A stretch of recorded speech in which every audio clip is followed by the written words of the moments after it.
Greetings, everyone, and welcome to a very special Comic Conga Line edition of Monster Party. Monster Party. Oh, Comic-Con. Oh my gosh, so much So going much on. good stuff. You know what?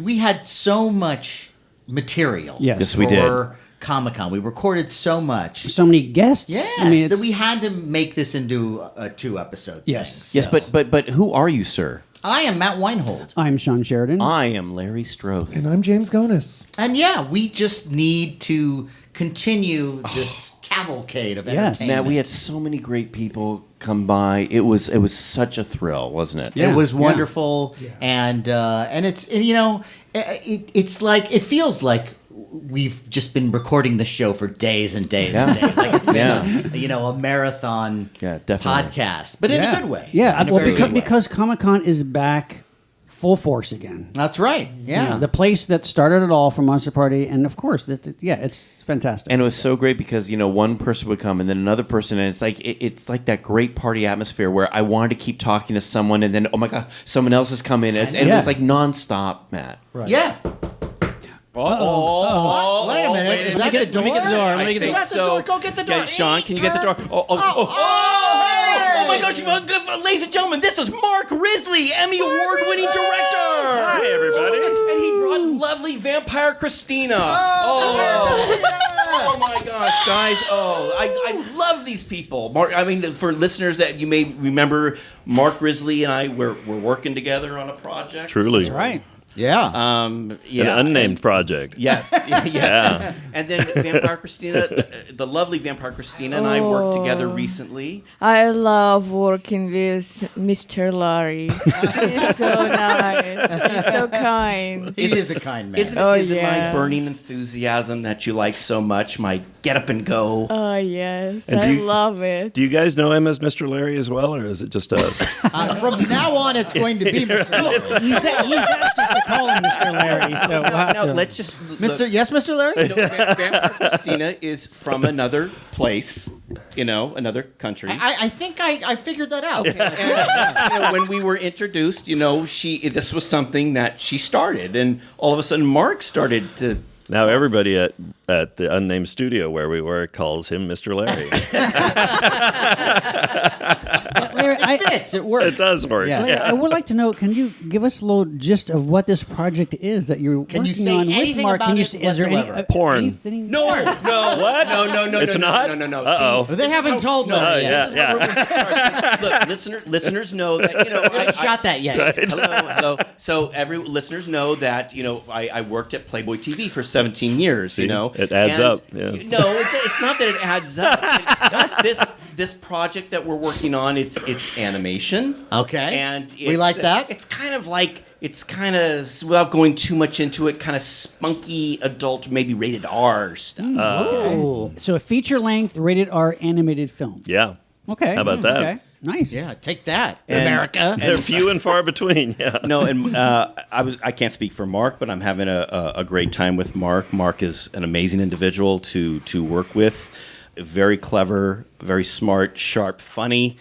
And He speaks very highly of and the you. Keep it funny coming, thing- Larry. No. See, you and I joke, but it's like Mark has been around for a while. He's worked for a lot of big name places, big name people. Yep. You've worked for DreamWorks. You worked with Katzenberg. You did. worked with John Lasseter. I did. Pixar. So you've been around. Yeah, I have. All right. Well, Should I expound on that? Yes, yes, please. Yes, No, please. Yeah. No, I like it when Larry does it. You're so much better, Larry. No, okay. Well, Sing my praises some more, Larry. Come okay. on. Well, so everyone says, so what's the Emmy for? Well, look, Mark has been nominated several times. You won for Rugrats. I did. But there have been others, and Mark has done a variety, just such amazing stuff. Space Racers, maybe we could talk a little bit about that. Yeah, Space Racers is a preschool animated series that we do that's on Amazon, and we work with NASA and Space Camp on that. Oh, cool. So it's that's like great. a kind of for little kids to learn about NASA and space travel. Yeah, to learn about science, yeah. That's the curriculum great. is science-based, and it's really built into the concept of the show. And boy, do we need science That's right. If we ever needed science, we need it now. Yeah. Yes, we do. Yes, we do. But also Fairy Tale Forest. Fairy Tale Forest, which is about to be released soon, is a film that I made and had the pleasure of directing Mel Brooks, which is a Nice. highlight of my career. Yeah, Wow, yeah. that's awesome. Can you tell them what was great about working with Mel? Well, Mel showed up at the first recording session on his 93rd birthday, driving himself, which is really unusual. And he was so full of ideas and jokes, and he gave us a writing clinic that day. And between takes, I'd go in and talk to him. He goes, you really, if you move this word to the end of the sentence, it's going to be so much funnier. And of course, he was right. And, the K sound thing, which Larry likes to talk about, like any word with the K in it is funnier than a word without a K in it. And he's like, just change this to pickle. And it works every time. Yeah. I mean, isn't pickle? It makes you laugh when Pickle you is say a pickle. funny word. Pickle is a funny Now, word. is he doing character voices or narrating in this thing? or- Character voices, yeah. Nice. Yeah, character Nice. voice, yeah. Awesome. Yeah. Awesome. But Mark has been working with a lot of big name actors over the years to do voiceovers for all kinds of animated characters. I worked with David Spade and Eddie Murphy at DreamWorks on a show called Father of the Pride, which was a animated series about Siegfried and Roy. Yeah, that was on NBC television. Nice. And Carl Reiner. Wow. Mel's close friend, Carl Reiner. Yeah. Yeah. So I had the privilege to work with some really great people. That's awesome. You've worked with so many of these big people, especially like big studio people, to go from different projects to something that's so big and high profile. What is that learning curve that you have to do to go from a more modest project to something that high profile? That's a great question. It's at first it's very intimidating, and the learning curve is the amount of time and the amount of money that large studios are willing to spend on creating content. Where if you come from Klasky Csupo or you come from an independent studio somewhere, every dollar is counted. Right.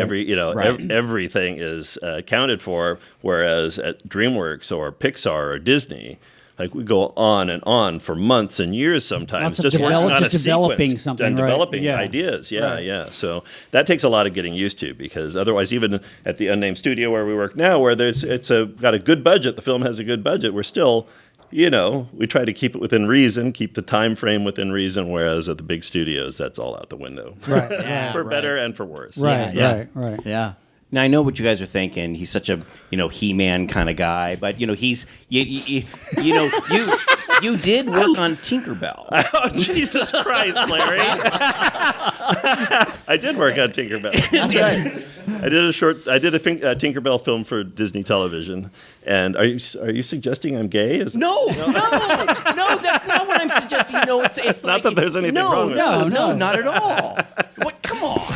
Now that's a good question. That's a good question. Yeah, I worked on Tinkerbell. It was a lot of fun, but it has its challenges, because when you're working on something that is branded as heavily as Tinkerbell is, and all the merchandising and L&M that's going on with something like that, that works its way into the story. It works its way into production and how you handle production.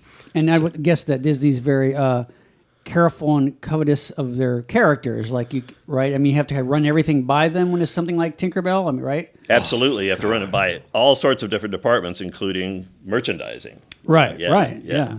I always found her sexy. Tinkerbell, Yeah. the talking version or the silent version? The silent version. Silent version. Yeah. She also had a bit of a mean streak. Yeah, and Peter Pan, She's mischievous. She's mischievous. she's a mean girl. All yeah, she wants to do is, I think, kill Wendy. right. She does. Literally. Yeah.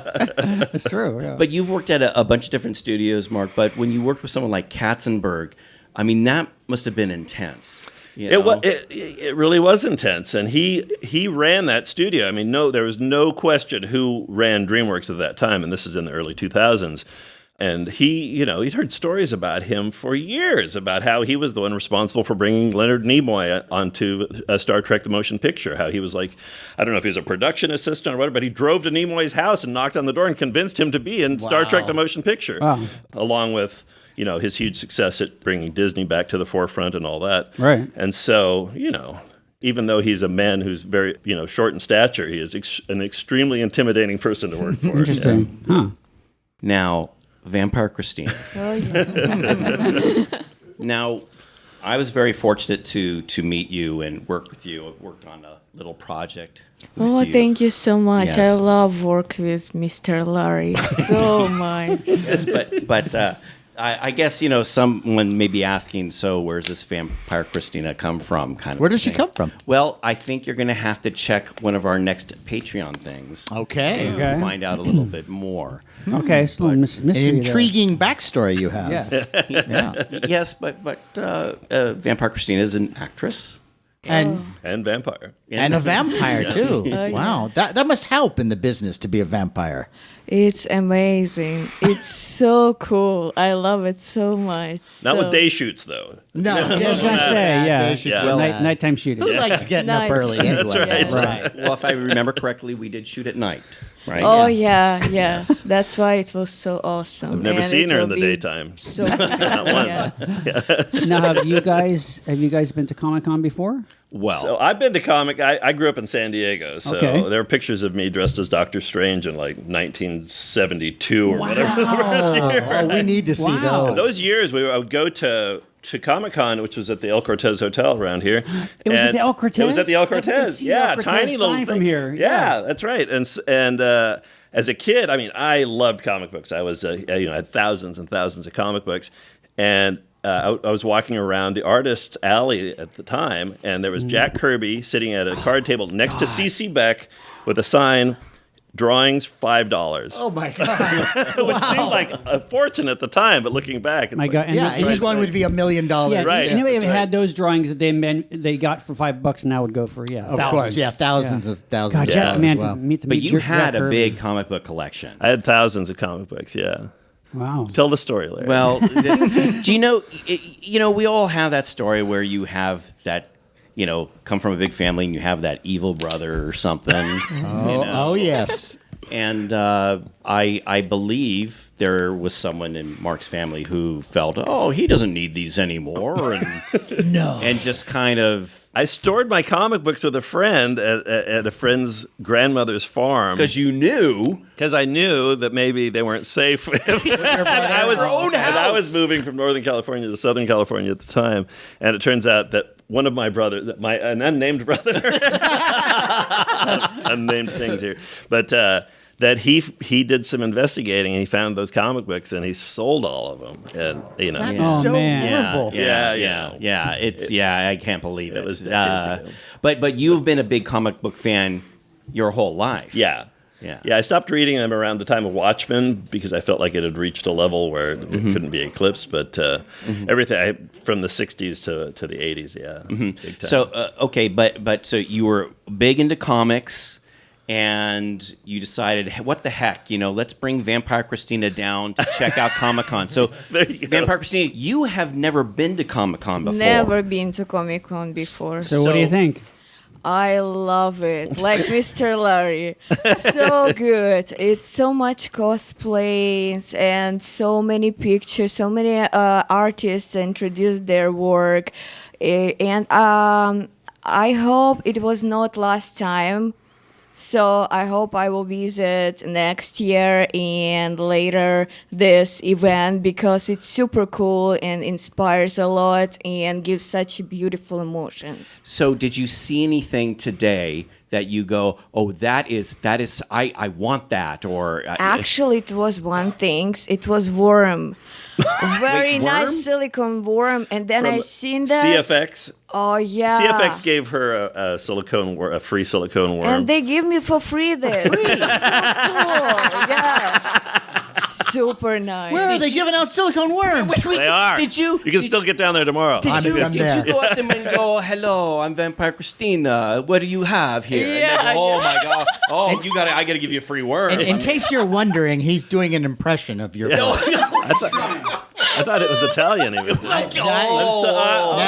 We play this game all the time. See, What is he trying to do? Some people, What is Mr. Larry trying to do? What is Mr. Larry? It's because what I try to do is I try to, hey, so to understand who it is that I'm talking about, I try to do a little accent. Unlike some people who can't do any accents. Am I supposed to be able to do none of your Yeah, what characters, is- they all sound like He's you. supposed to be Fred Travellina? Come on. What's going on here?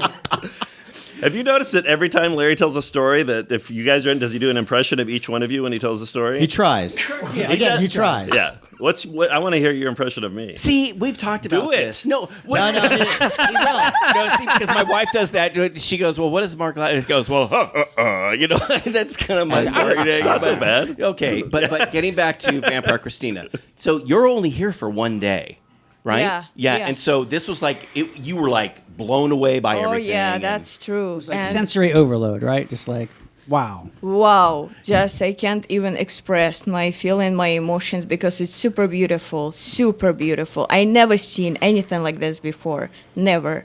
So And this Great, is, great. I mean, here at Comic-Con here in San Diego, this is the big thing. This is the big one. There are other, Comic-Cons around the place, but not like this one. So you came to the best one. I tried to tell her that. Yeah, it's like the mecca of conventions. Yeah. Wow. It's so big and it's international, and you get these people that come from all over if they can travel. And that's why you see these long lines of people waiting to get into these panels. And they'll wait sometimes the entire day or 2 days. Yeah. They'll camp out. Sleepover. And, and I think that's wonderful.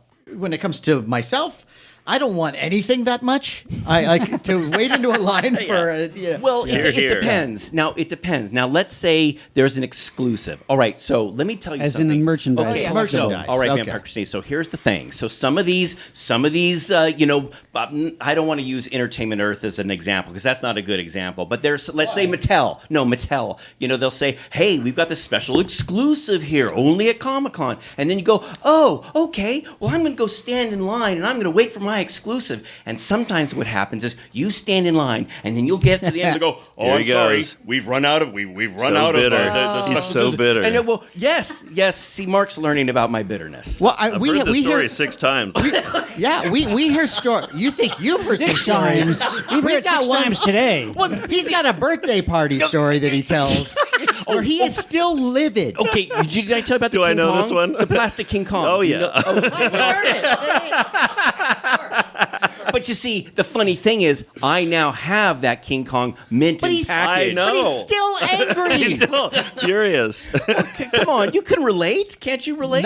Not to that level. Well- Especially once I got it, I'd be like, okay. Now, You got to let the bitterness go, Yeah, Larry. yeah, let it go. Well, okay. Well, some things. But not keep till it you're going. done with this show. Okay, but Vampire Christina, you know King Kong, right? of course I know King Kong. I know. Okay. Yeah. Okay. What kind of monsters are you familiar with in your neck of the woods? Like, I love vampires. It Yeah. was a lot of vampires. I never seen so many, I don't know, so many thematics, or how to say this in English. So many vampires and everything that connected with vampires was there. So it was super cool, and yeah, Okay. I So loved it. coffins, bats. okay. Oh yeah, Okay. coffins, Werewolves. yeah. So- Cemeteries. Oh What's yeah. What's a vampire movie that you've seen that you like? Do you know? That I like. Yeah, is it Interview your with favorite? Vampire. Do you have a favorite vampire movie? Interview with Vampire. I Interview with the think. Vampire. Coincidentally. Which With now a they're vampire. remaking. A new remake is And- coming out. Yeah, some people A don't series, I like think? Interview with a Vampire. Yeah, that's true. Yeah, I mean, and in fairness, if it wasn't for Tom Cruise, Mark, that film would not have been made. That's now also Tom true, Cruise yeah. may not be the best. Are you pontificating? I'm just, but there are some wonderful, beautiful things in that film. Sure. Right? And Vampire Christina likes them. Oh yeah. Oh, you love them, don't you? Oh, I love him. Yeah. Like, maybe I could suggest to my Monster Party co-hosts here, can you recommend to Vampire Christina a good vampire film? Sure, there's many. Sure. Yeah, you go. I would say, I know this is one you would agree with. A film from the 80s called Near Dark. Yes, yeah. Great film, great kind of Thank like you. Modern take. modern on take, kind of like vampires. think of like a really violent, kick-ass gang of murderers who happen to be vampires. Oh, this I like. Yeah. It's really good, really well done. It came out around the time of The Lost Boys. Right. And to me, this was the good version of The Lost Boys. You know, the darker, more Gritty realistic, version, gritty. Yeah, because you didn't like Lost Boys. I'm not a big fan of Lost Boys, no. But for a gothic vampire movie, I would say go back to Hammer. Sure. Hammer Studios, this English studio that made all these remakes of all the original Universal monster films. So they did Frankenstein, they did The Mummy, they did a werewolf movie, but they did a whole bunch of vampire movies starring Christopher Lee. And you want to see all of them. Yeah. Oh wow. But there's Thank you. one that doesn't have Christopher Lee because for a while he didn't want to do the role. Right. And so they did a sequel called Brides of Dracula with a different vampire, Different kind of but the same approach. Van Helsing, which is Peter Cushing. One of the best Van And Helsing. it is so good. It's all the stuff you like. It's coffins, it's lightning, it's the Sexy. cemetery. It's a little hand of the vampire coming out of the dirt. But the Musty barmaids, vampire is more kind of like young, kind of handsome, almost like a pretty boy, but like in a really scary way. David Peel. David Peel. I mean, yeah. he's a really good vampire. Yeah. So I would go and I would just watch every single one. Any Hammer vampire movie you're gonna like, I think. Oh, thank you Yeah. so much. Sure, my pleasure. James, do you have any suggestions? Have you seen Bram Stoker's Dracula with Gary Oldman? Oh, That's the Coppola one. And who plays Van Helsing? Hopkins. Anthony Anthony Hopkins. That one's kind of. I think no. That one's divided. A lot of people Yeah. either like, kind of love or hate that one. It looks good. yeah. It's But very it's not really creative that and great of a inventive. movie. That looks good. Yeah, the This film is score is main fantastic. thing. Yes. I Oh, agree. sure. Yeah. Thank Yes. you very much. Yeah.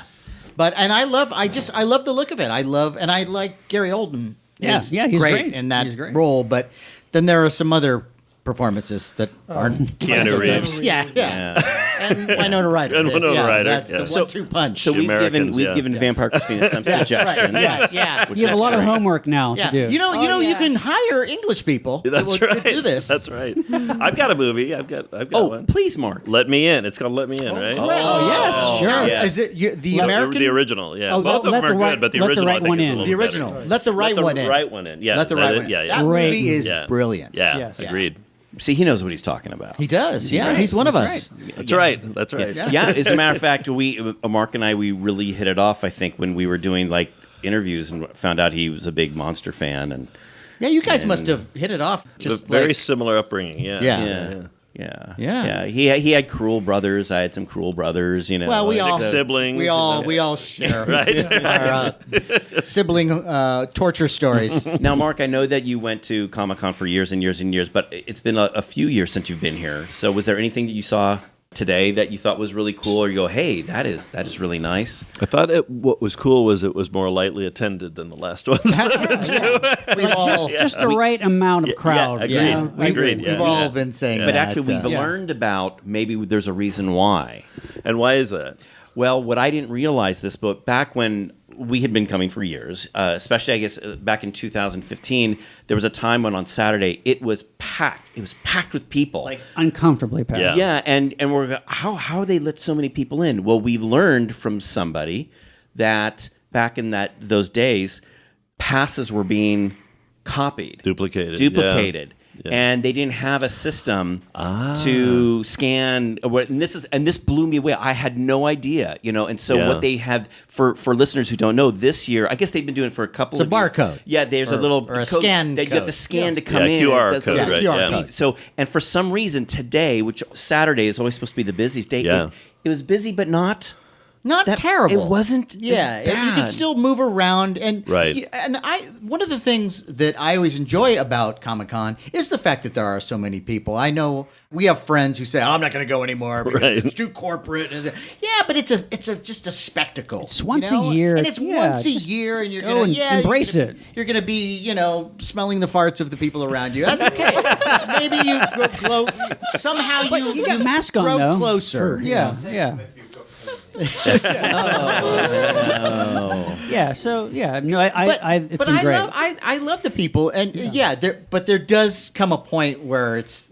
I think I was there that year where there were all these. The air conditioner wasn't working properly. Yes. And Terrible. it was so. It was, Christina, like this. thank goodness you weren't there for that. Yeah. It was a good experience today. Yeah, it was bad. But look, for all its issues, it's still so wonderful after a few years to come back and just get back into the swing of things. I love it. was it. just so wonderful. I love it. I love seeing all the stuff that is due to come out. Yeah. And that gets me excited. And the panels, if you can actually get into any of them. Yes. But and just watching people. I mean, that's my main It's a big part of it. I yeah. bet you just watching people. Christine, I bet you watched a lot of people. You were like, look at that costume or look at that outfit or something. He's Didn't doing do- you again, by the way. I'm sorry, but didn't you do? Oh yes, it was a lot. Well, guys, I want to thank you so much for stopping by. I mean, Mark, Our pleasure. I'm so honored that you gotta stopped hang. by and absolutely. Yeah. Absolutely. Mark's film knowledge is just amazing. And I'm looking and- forward to this project too. Yes. Soon to come out. too. Yeah. I think you all are. Yeah. We really are. And look, if you want to see more of Vampire Christina, you'll just have to check out our next little That's Patreon it. Our thing. Patreon, okay. Yeah. That's right. Vampire Christina, thank you so much for being Thank with you. us. Mark Thank Risley, you thank you so so much. much. Thank A you. pleasure. It was such pleasure. Yes. So isn't Mark great? Isn't he awesome? He's great, It's yes. so much fun. Everything that you said he was and more. Yes, Yeah, and, interesting dude. Vampire Christina, what'd you think Lovely, of her? absolutely It's- lovely. Oh, I Absolutely tell you. lovely. And, Holy crap! Holy crap! Let me get the door. Get the Okay, door. Sean, would you? Oh my God, Jason Lindsay! Hey! Wow. What are you guys? What are the odds of that happening? What are you guys doing in my room? Is this love it. 897? Is this 897? Nice paraphrasing of Dean Martin. Oh my gosh, Jason! How did everybody get in my room? We How'd are everybody get in my room? We are so thrilled to see you. You know, I just Good to see you guys. I just want to say we had such a great experience today. Yes. Yes. This- You did. Because this is something I agree. I've never experienced. You know, for listeners, if you ever get the chance to go to Comic-Con, sometimes there are these big booths, and some of them are like 2 stories They tall. have those upper levels. level- You can like look down at everybody like insects. And we made it to the upper level. Yeah, we did. got to share the upper level of entertainment. of Entertainment Earth Right. with Jason Lindsay. And oh man, you rolled out the red carpet. I You try, treated man. us like kings. There were Fritos. Fritos. Pizza? There were, I got Yes, pizza. there were power bars. There's a cookie. I didn't know that you people lived like this. Well, it's. Listen, I try to keep in touch with the commoners. I come down every now and then and make my way around the show. But I like being up there and just kind of, overlooking. One hand in the clouds, the other one firmly rooted on the ground. I think if inside you're humble, then it's okay to be above everyone. But what the was time. really cool is if Yeah. listeners remember, we had Jason on the show not too long ago, and I asked the question, so what can you tell us? Can you tell us anything about what's new, what you're working on? And you're always, well, Larry can't talk to you about it until Comic-Con. That's you, So- by the way. That was dead on. I thought It was spooky. for a wasn't it? second I thought like, fuck, I just threw my voice. no, I know. but- How are there two of you? Fuck here? did I do that? But Is this the enemy within? was okay, incredible. okay. But we saw for the first time. Hey, do me as a Russian vampire. No. Show me do the Russian Look, vampire I'm trying one. to get to these neat toys that are there. So I go Can to we tell- Entertainment Earth. So he goes into there, and, all and right. they're in the case right in front of me. Is the new toys from Biff Bang Pow Toys, which are Twilight Zone. We're bringing Twilight Zone back. Nice. and so these are the size of like kind of the Like the reaction they're Star size? Wars figure size. Yeah, they're 4-inch. We did them. Like 7 years ago now. We started with bobbleheads, then we did 8-inch figures, Right. Then we did are 4-inch figures. Beautiful. You got all we those. have I all think. the all the Yeah. Neco style. And it's a long story how it sort of came about, but we've been working on it for a while, and it really was going to start with doing the prop replica again of the Mystic Seer, Yeah, all right. and then One of my favorite Disney. pieces. Knock on wood, Disney is going to take, or the tower is still in Florida, the Tower of Terror. Tower of Terror, which So is there's all one Twilight there's Zone. one exclusive that looks like, as you're waiting to get on that ride, that it looks like that version of the Mystic Seer. Nice. cool. And then the other Nice. one's going to have a glow in the dark feature. And then one of them is signed by Shatner. Again, we got him to sign a bunch of them. Oh, cool. But the figures are going to be exclusive to Target, I think. That was the thing. That You had a was- yeah. Target dog in the booth. Yeah. Well, Entertainment Earth did. Yeah. Okay, yes. Yeah.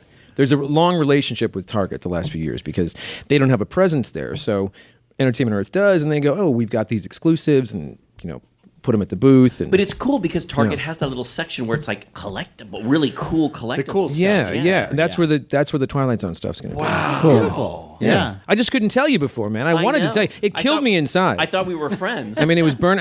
For days, I had migraines. It's this It's awful. the sheer amount of secrets that you're keeping I from know. Larry. You have no idea. Pretty impressive. The grassy knoll. But I was thrilled to see the Twilight Zone. I'm figures. thrilled And that you're then- thrilled, And Larry. then you invited us upstairs, and it was so cool for listeners. We went upstairs, and then Jason's got this. It's like a YouTube thing. It is a YouTube thing. It is a YouTube It is a thing. YouTube So I didn't know thing. that you It's a found it show. that funny. No, I thought it was just cute because earlier it was like, "What's that little thing you're doing today?" I did say that. No, it's okay. It's a YouTube show for Entertainment Earth. It's called Plastic Soul, and it's just about pop culture stuff. They're like short episodes about something I dig or how one thing led to how Spaced led to Big Lebowski and Flash Gordon, but never the Space license never happened, and and so on. And so it's been up on the YouTube channel, the Entertainment Earth YouTube channel for a while. But what's so cool is you talk about action figures and all toys that we love. Yeah. And I've watched and I've made comments. And you I know. responded to And me. I responded to your you comments. You didn't say, who's this guy, Larry? You responded. I did. And so I appreciate that. I take the time. Well, and you are the perfect guy to host a show like that because you just have this wealth of knowledge in your head that is impressive about so many things. I mean, yes, sure, movies and sci-fi TV and horror, but music, all your music knowledge. Yeah. Well, thank you. Yeah. Yeah. It's got to go somewhere. I mean, it's just gonna. You might as well try to share some of it, I guess. Well, also, I mean, he's a toy guy. He's gone through the pains of trying to get a toy up and going. And you've had some hurdles that you've had to get over. I know that the Doctor Who line wasn't all that easy. Oh, it was terrible. It was. Everybody had said before we did it. They said, BBC, I got to warn you, they're a nightmare. And I thought, we got this, because I went. It was a trip to London to convince them what we were going to do, because we just wanted to do the 8-inch figures. Right. And so I brought some Venture Brothers figures over, and I had a meeting with them, and I had to sit in front of them and say, we want to do something that was Like done this. in the 70s, So it happened. But Comic-Con, we had an entire line ready to launch at Comic-Con. This has got to be like 10 years. Do you remember this? Like 10? Oh, yeah. What era of Doctor Who figures It was. I wanted it to emulate the Dennis Fisher line that came out in '76, which was like the Mego kind of, but which a is little like, bit bigger. but they were 10-inch, yeah. Right. And the lineup was like Tom Baker, Leela, K9, a Dalek, Sarah, Cyberman. Sarah Jane. Never made Sarah Jane. Yes. Giant robot. Yeah. And a TARDIS. So we did everything but the giant robot, and we added a Sontaran. So, And they're so it was- great figures. Thank They you. really Thanks. are Yeah. just done with love, and the detailing on it. Thank you. They're so beautiful, and I really wish there would have been more. They're my proudest. We ended up making a Dalek. That was like the second wave, but we got them all the way down to Comic-Con. They were in the booth, and BBC said you can't sell them, and then never told us why. And so we couldn't sell them for the show. We sold them right after the show, but we couldn't sell them during the show. And they never said why. So they were a bit of a nightmare. Coming from people who burn their own shows. Well, it's after a true. certain amount Well, of we time. did. It wasn't British people. But we did submit a No, it was not the British. not people didn't have not to all of say them. it. I mean, not everyone, obviously. Yeah. They did a vote. But we submitted. I remember once submitting designs of Leela, and they sent it back that this is not a Doctor Who character. What? So that's kind of what you were dealing with every step of the way. Wow. And everything we did was just blew up. It was amazing. And then they took the license away after 3 years, so we couldn't do anymore. Are we any closer to a Rod Serling likeness on anything? Yes, if listeners will remember when we had you on a while back, we talked about this. How if I had access to a 12-inch Rod Serling figure, that would be so cool. I'd have that on my shelf next to that Alfred Hitchcock and stuff. But you're saying that the estate. I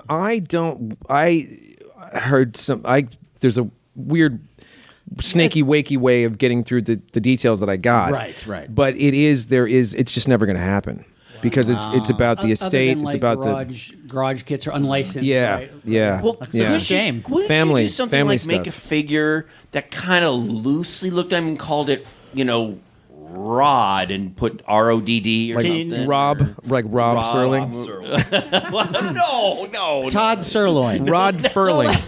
Well, they have done that before though with like other Like Blade Runner, they unlicensed- did. Was it Mutant Hunter or and what was it? Jack Or Nichol- Android Hunter? and Jack That's right. Nicholson. Jod was- Turling. Yeah, I mean they've done that before, but Zod I Turling. happen to have a garage kit, Rod Serling. Oh, that's no. wow. James is Great. showing very us good likeness of a little 12-inch very- style. James, did you do that? Did you make that? Did you? No. Did you I just bought pull this that out? off of eBay. That's Did you great. just It's pull a- it out of your pocket? That's no, I great. got this in my bag because I've been looking for the 12-inch body. it's his for it. lucky charm. It's Hey, the right is that a rod in your pocket? You're just happy to see me. Hey, good night, everybody. Good night. Good night, everybody. I'm out. It's been a great show. I gotta get out of here. Man. I can't top that. I'm sorry. I just want to know. So, what other heads do people have in their pockets right now? Okay. What do you got? Okay. No. So The monkeys. The monkeys film. But you're saying like as of right now, in the year of 2022, we don't see anything like that in the foreseeable future. I don't think so. But that doesn't mean never.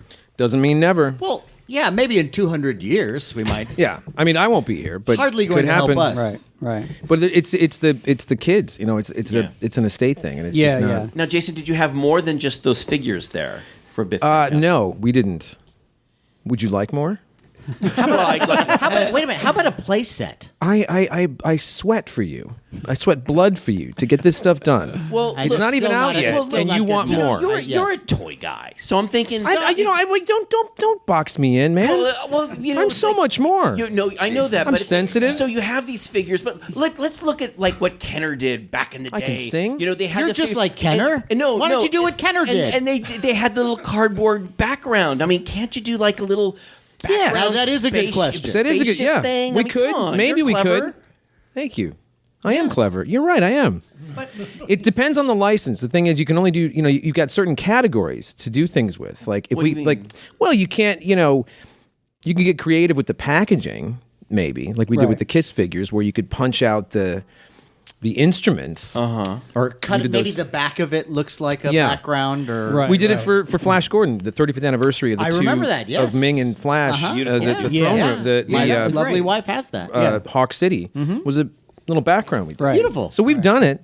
Well, yeah, okay, so you've done it, but I mean the Twilight Zone figures. I mean, you think of a little environment. You could do it like the front half is like a spaceship, and then the back half could be the living room where Taki Tina is, or something. Well, see, now you've said it out loud, and I can't do it because Lucky it's going to Tina be lived on a taking your idea. spaceship? No. There's like a living. It's on one cardboard front. You have the Oh, spaceship. so you can- and then in the you can back, change out You could the turn it background. around. Yeah. It could be a little living room. So I think what you're saying though is that there are categories, right? Well, and so there are certain things you can't do with that license. Well, you could get creative with the packaging, I think. but you can't go out You and make couldn't say, a play "We are set. making a You'd play have to set." be specific with the license. Right, like if the license covers, figures from 2 inches to 13 inches, articulated, non-articulated, posable, not Right. Sure. Then you've got a wide open. That's what we had for Flash Gordon. We could do all kinds Almost of anything. Almost anything. Yeah. But speaking of Twilight, I want to go back to your 8-inch Mego figures Yeah. of the Twilight Zone are some of my favorite figures. Oh, that's I mean, great. just like with the real Martian, please stand up, the Lonely, Yeah. the Howling Man. You have figures of those characters, and they're in black and white, Yeah. which really works perfectly Yeah. for those figures, and they're just great figures. Thanks, They're man. amazing. How about Thank putting you. those out again? Are those like kind of getting rare and hard to find now? Or those? Those are getting harder to find now. Yeah, they are. They really are. Like I was at what was it? Monsterpalooza. Right. Sorry, Monsterpalooza. Was that what Yeah, it was? Yeah, with Monsterpalooza. you guys. Yeah. And I saw somebody had all the figures and all the bobbleheads, and they were like $50-$70 each. yeah. kidding. So it's Yeah. it's the aftermarket is something. So Yeah. these have brand new packaging, Yes. 4 inches. Yes. But it depends because the reason this happened really was that Target said, "Oh yeah, you're going to do figures? We'll take them." And you go, boom, then it's going to happen because right away that all the Target stores are going to carry them. Okay, so can I ask a goofy question then? If I say something, you go, you're not going to go, oh, well, Larry, I can't say exactly what it is. But it's like, if they is that spooky? Is that spooky? No, come on. Is that eerie? How dead on he gets me? You know how you have a Yeah, fucking shiver down my you spine. have a Talkie Tina, a little Talkie Tina, can you make maybe like a Telly Savalas, maybe? You know, Or you can Because take that's going to go off the shelves. like man. No. That is like just Telly, well, the Players Club commercials, or Yeah, yes, right.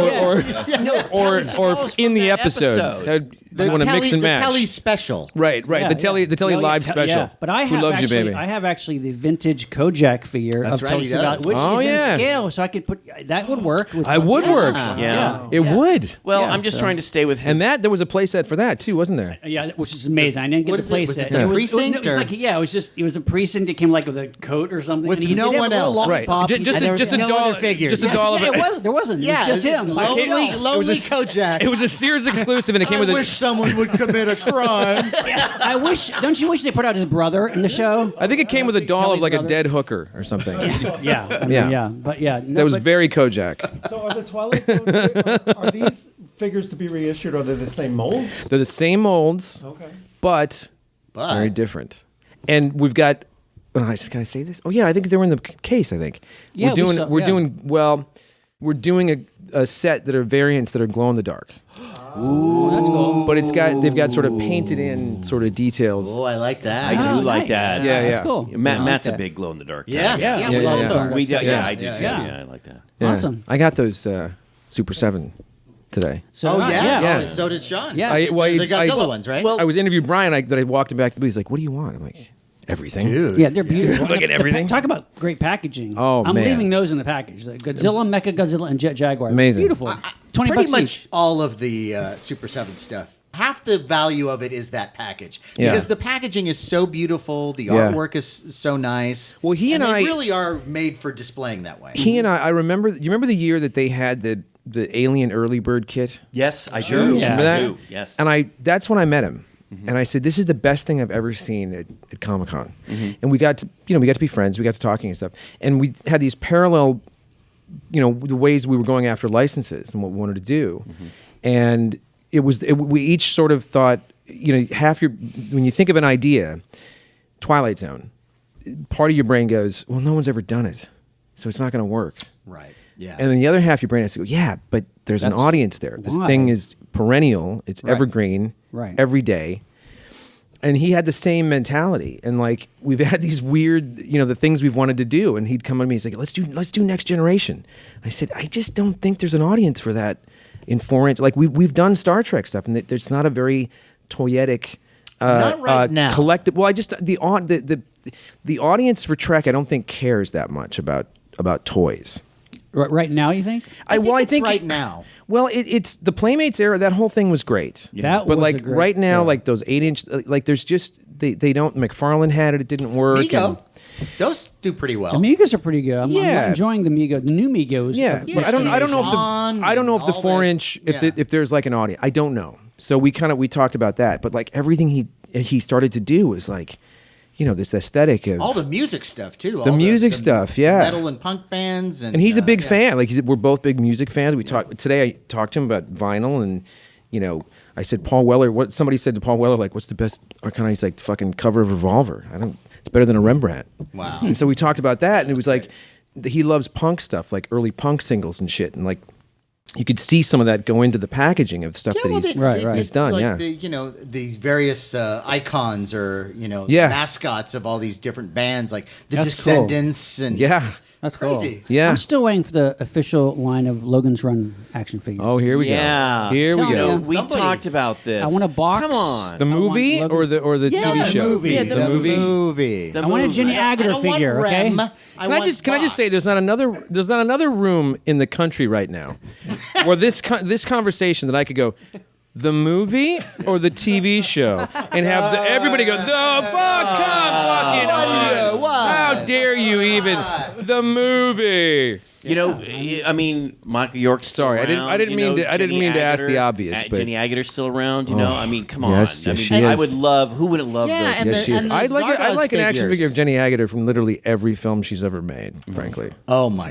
Well, Like- she's like our a muse. Patron saint of Whenever I everything. think about her, I go to a very happy place. Me too. But you're. I think I met you there. But Was Jason, that you? I think I bumped into you there. Yeah, you. That was kind of uncomfortable. We but kind I of was like, liked it whoa, in is the that end. Matt? I don't want to look. Jason, you're not answering the question. Sorry, though. what's the question? What was Answer the the question, question? sir. No, it was like we talked about the Logan's Run. I mean, here Yeah. you have 4 guys here. What am I? Captain Make a Wish? I gotta fucking make a figure for every. I can't. Why can't? What's? How many Logan's Run figures are we gonna sell? I'm going to buy at least 2. Okay, well that's 10. I'm going to have one in the package and one to take out of the Here's package. the thing. It might not be a Target thing. But we talked about this today. I always use Buckaroo Banzai as a great example. Like when I made a short list of stuff to go after, Flash Gordon, Spaced, Big Lebowski, Buckaroo Banzai, With Nil and I, Bowie. Wow. I wanted to do a Bowie line. Oh my gosh! Like different. I wanted to do a Michael Caine line. Okay. Like Italian Like Job. Caine. Like an Alfie Get figure? Carter. Yes. Get Carter. Black I was going to do figure? no, this is a weird list. I mean, but we ended up that's doing a lot of it. But there's a point here. But the point is, you can have cult, and then there's like cult of cult. And Buckaroo Banzai has always been way down here. But as we As it talked should today, as I talked to Brian today, I was like, might be the right time now. Like I now, think- and Super 7, with their 80s kind of aesthetic of stuff, but it's a really, really complicated property. It's really hard to figure Really? out Really? the rights for Buckaroo Banzai. A red and black lectoid figure, man. I know, would man, but love. there's a reason that I think there's a Yeah. reason that hasn't been done. Yeah, no, I'm because sure, it's yeah. so complicated. But I don't think You know. we're saying Buckaroo Banzai. But what I'm saying, but I'm saying that I think there's a bigger. I will say this now on the record. I think there's a bigger audience. If somebody got Buckaroo Banzai, that it would do better than Logan's Run. I think you're because probably no, right. no. I think you're right. You can't make a Farrah. You know, you No, can do a Farrah. I'm just saying it's with how little, there's a More people like Buckaroo Banzai? there's than something Logan's about it. Run? There's something about it that's got to. I'm just saying. I'm not whether it's right or wrong. I'm saying Logan's Run, I think, is more. And it's an idea as an aesthetic. It's really fucking groovy. Well, you know when it's gonna as a movie. I don't think it's the kind of thing that people go, hey, let's throw on Logan's Run and have a party. Really? Well, we do. You know, Oh, yeah, sorry. I beg you. I'm sorry. Once again, this is the only room in America But here's where I could mention throwing on Logan's Run and having a party. We love it for its. I love And it too. I'm but sorry, I just here's don't. why I have it's to not, disagree. That's going to change. Larry, That will change the. over to you. That will change the second they decide finally to remake Logan's Run. I think you're right. That's what will happen. I think you're right. We'll get the shitty remake. Yes. but Shitty maybe we'll get mini-series good remake, Maybe we'll get yeah. good figures of the original Yes. film out of it. Then. Yeah, that's what's going to Well, happen. I think at some point Mego was going to do for the They TV were. series. There were Yes. prototypes. Yeah. Yeah, there were. And I think Brian Heiler has done.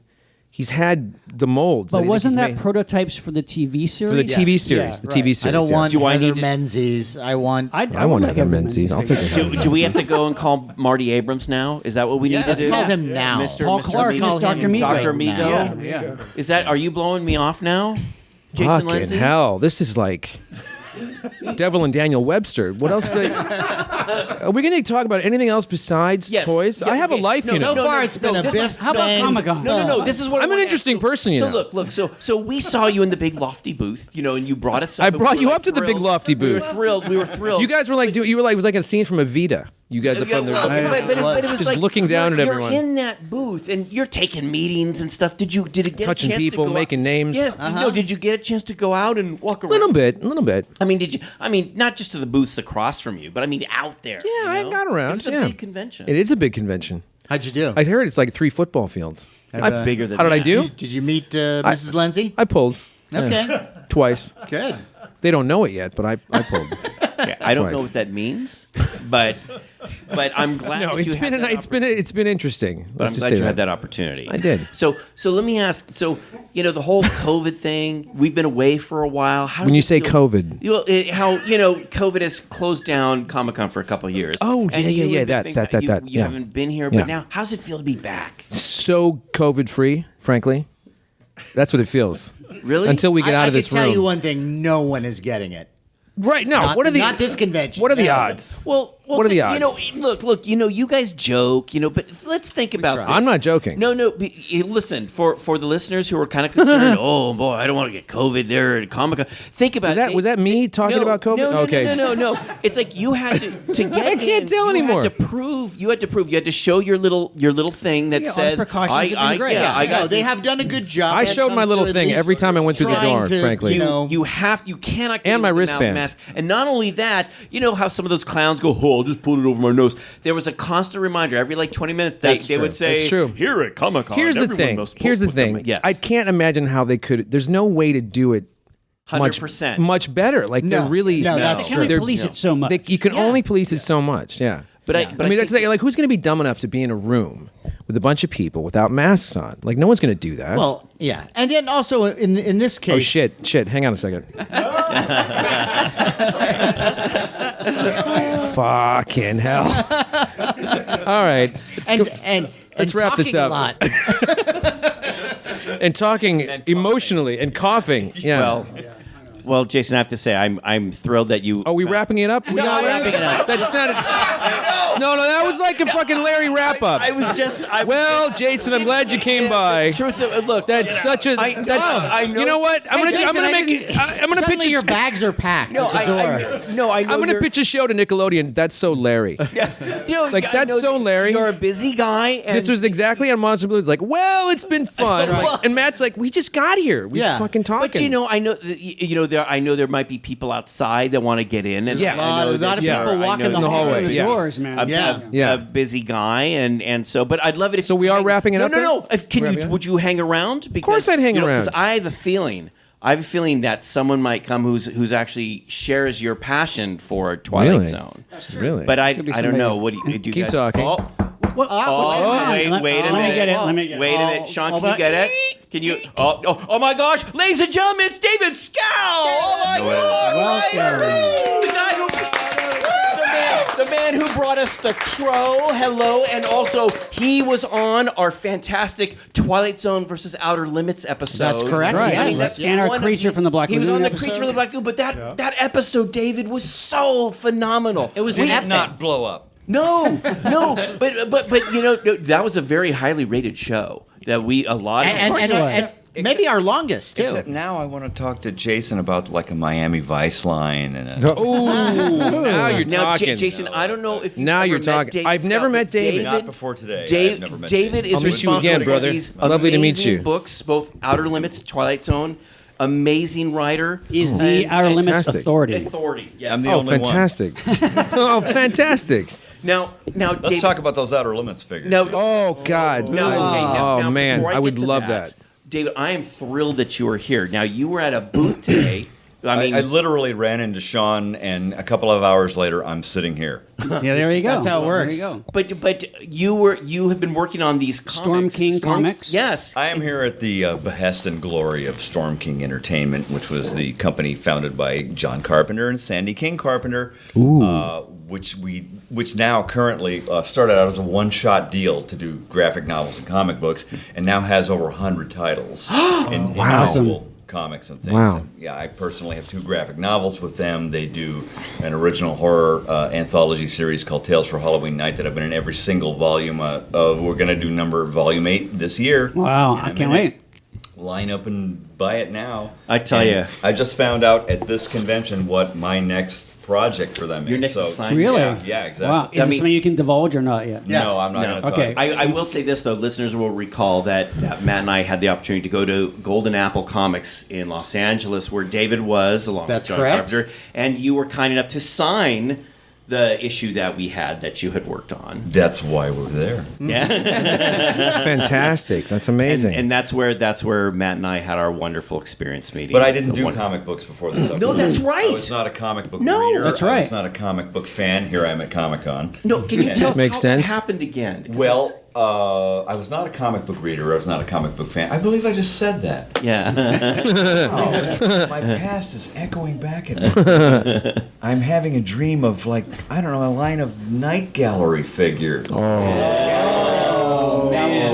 now. Here we go. Here we go. Painting in the painting with each. Here we go. Each figure. Oh my God! Yeah, so you guys just derailed my whole train. I'm sorry. I got all excited. And so Take he notes, does- Jason. I am. But once upon a time, there was a movie called Leatherface. You may have heard of it, Texas Chainsaw Massacre 3. Which Yes. you wrote, yes. Which I wrote was my first produced screenplay. My Right first on, produced man. TV script, and my first TV script, my first screenplay, unusually, both got bought, both got produced. This does not happen normally to a lot of people. So eventually there was a Leatherface comic, and they asked me to write it. And I said, comic book? Pff, I can do that, man. Sat down, and it was like watching a slow-motion bullet train wreck. And I realized I couldn't do it. And a very nice man who was into comics, a friend of mine named Mort Castle, took the series over and did the other 3 issues.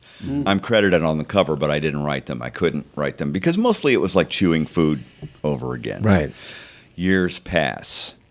And my friends, a couple of friends of mine offered me the opportunity to hook back up with Sandy, who I had known years before. They asked us on a panel earlier today, what's your first memory of John Carpenter? I said, well, I met him at the press conference for The Fog.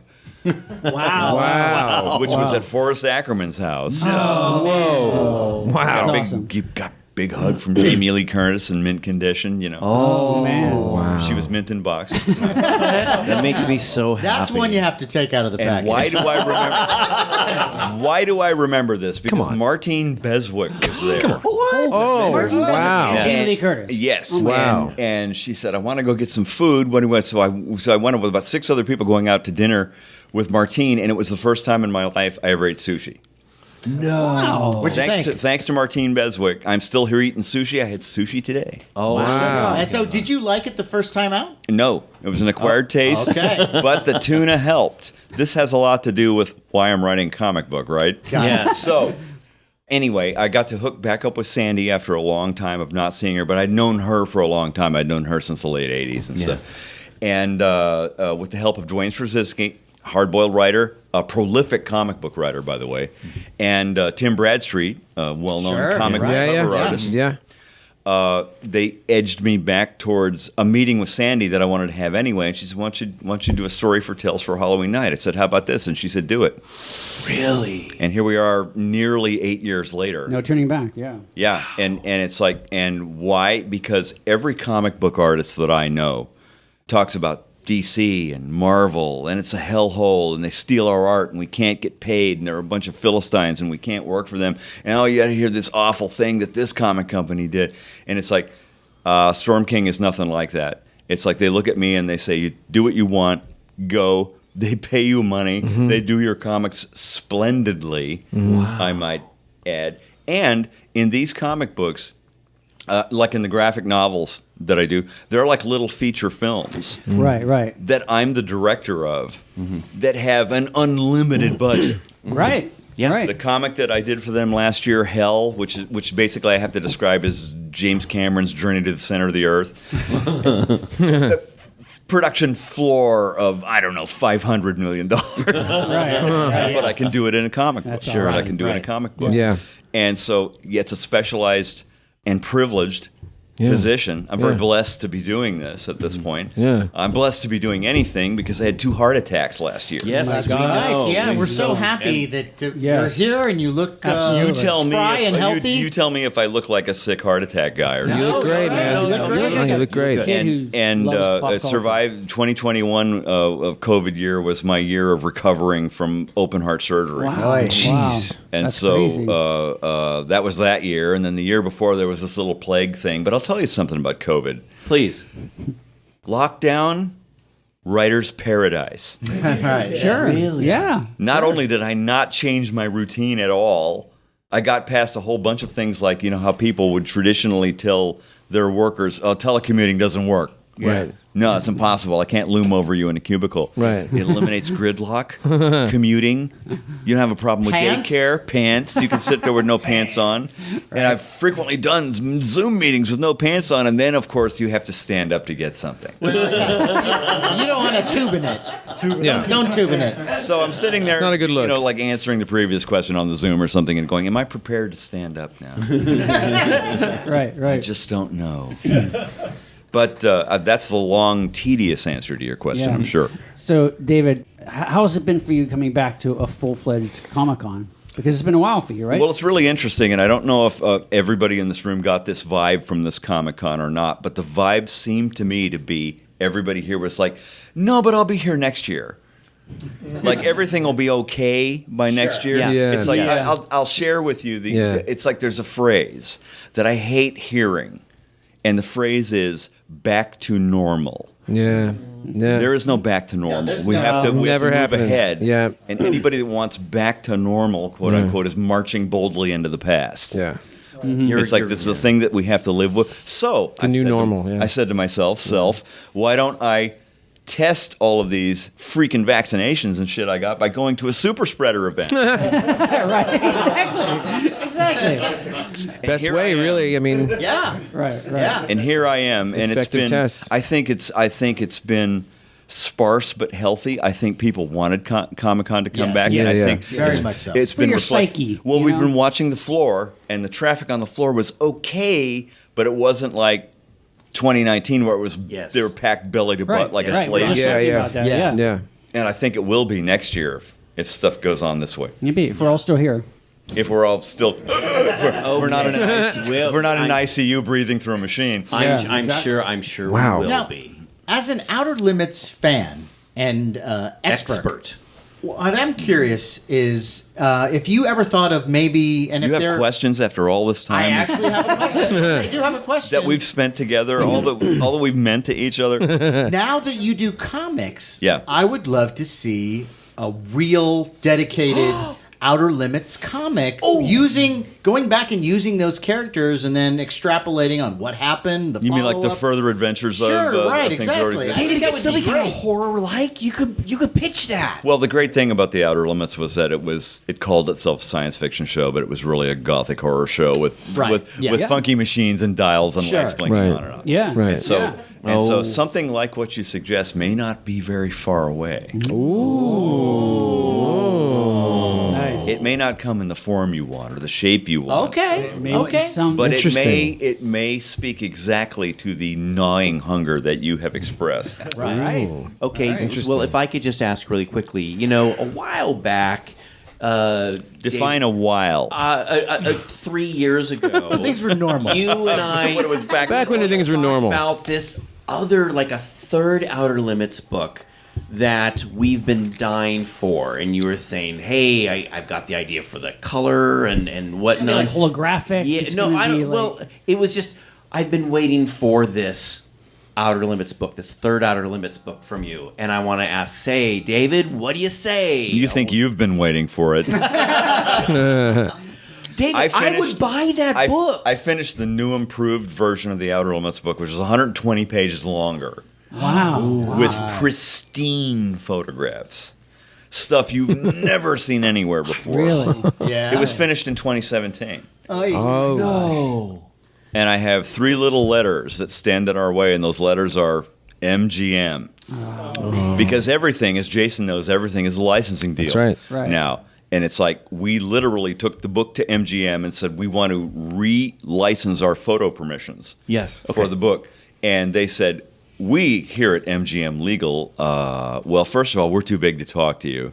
Sure. Second, we're not going to return your phone call. Maybe if you wait 3 years, we'll get back to you. No. Funny thing was, we waited 3 years and we called them back and said, okay, we waited 3 years. Now we got, we're going to have to get back. We're literally such small potatoes, but at the same time, they hold the sword of Damocles over right. your head of threatening a suit if you violate their copyright or use their material in any way. A couple of interesting things have come up in regard to that, specific to fair use. Okay. And somebody got in trouble with Star Trek for some license. They're the bear in the room, right? Oh, yeah. And Yeah. and it was like, and it turns out that the stuff at issue, the stuff that you would have to get the permission to do, was frames from the episodes. That is film material that they own. Yeah, Okay. yeah. Now, I did another book called The Outer Limits at 50, which you saw the splendid photographs. I have that book. Are all Gorgeous. publicity photographs, so they don't count. Okay. Okay. Right. For like, okay. They were originally made for the intent of publicizing the series Okay. for free. Right. Right. Right. We paid money literally 20 years ago. We paid money to license the right to use the frame blow-ups, images from the episodes themselves. Well, it turns out one of the wrinkles in fair use is that somebody said, what are those images of? Well, they're a film. And they said, well, yeah, but how many of those images are in a foot of film? 24. How many in a reel of film? Thousands. You're talking about, oh, I'm not impinging on your licensing right by using 1/24th of a second of your material. Right. So this is developing in a really interesting way. Oh, that's interesting. Okay. Wow. Now, and it wouldn't have happened. I definitely believe, and you might find this interesting, Jason. I definitely believe it wouldn't have happened if everybody hadn't been stealing everything on the internet, and people have to try to find new ways to cope with it. Right. Because you walk around the show and it's like it's I don't know how you police half this stuff. Well, Yeah. I know. You know, everybody's taking a photograph. You know, Annie Leibovitz took a shot of Harrison Ford promotional for Raiders or something, and someone's now made it into a new kind of painting. It's still a licensed image. You just can't police it. So I think there's something in a convention like Monsterpalooza. Yeah. Where it's a lot. We talked about more- this. Yeah. Like fan art. Yeah. Right, That's even harder. What's the Yeah. line? Yeah, Yeah. what's the dividing line? Well, so here's a thing that happens, Yeah. and tell me whether you've ever done this before or Yeah. not. But another thing that happens is that if you can't cope with the legal, if you're just like, no matter who you are, no matter how big you are, they don't want to deal with you, you send them a letter. And you say, here are our intentions. Yeah. Full disclosure, we're telling you what we're going to do. If you object to this, get in touch with us by X date. And then you're legally covered if you use the stuff because you told them and they didn't do anything. Right. Oh, so by not replying, not responding. Yeah. It's like tacit approval. Interesting. Yeah, it's that weird balance of them not caring, not knowing what they have. That's not, the biggest part of it. yeah. Not caring until something all of a sudden, somebody else does something that gets someone's attention. But I find it very much like the studios, and they're very much like a manager, an agent. I remember when we had the Lebowski license, the only two characters we had were the dude and Walter. And so for the first year of it, we thought, well, let's keep going. Like, can you... And so we talked to our licensing person at Universal. Like, just start asking people, oh, we're doing it. We're sending it out, and it's John Turturro and Julianne Moore, and da-da-da. And then, a year would go by. And meanwhile, the license is ticking. The clock is ticking. Right. Like, you only have 3 years on a license. Yeah. And you don't press the button to make something on a Monday, and it's in the store on Friday. This takes a year to get the thing to the store. Right. And then one day, a buddy of mine was interviewing Turturro, and they started talking about Lebowski and talked about the figures. And Turturro went, what's going on? Is it action figures? And he's like, you don't know about these? He's like, I don't know anything about this. And so a year and a half got pissed away. It's his image. He'd never been approached about just signing. And by the time, the next day I went to the license, I said, this is ridiculous. I just talked to someone who interviewed him. He had no idea.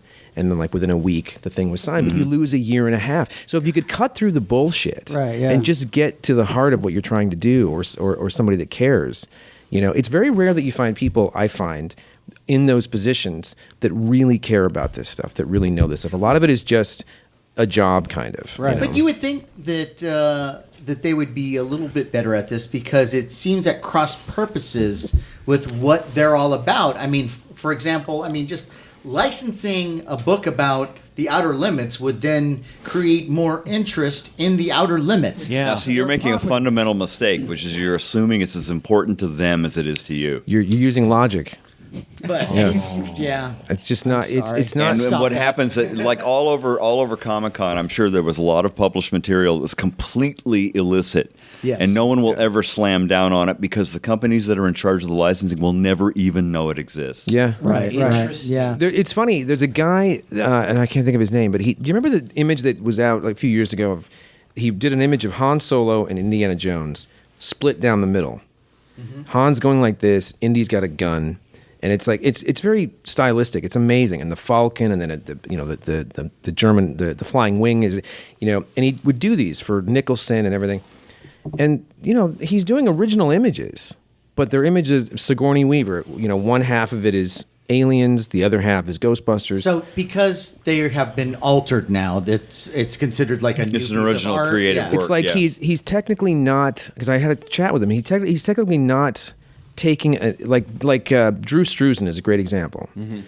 A lot of his stuff he's taking a photograph, he's projecting it, and he's tracing it, like an existing photograph. Damn right. And he's giving a Struzen spin on it, which is wonderful. It's still great.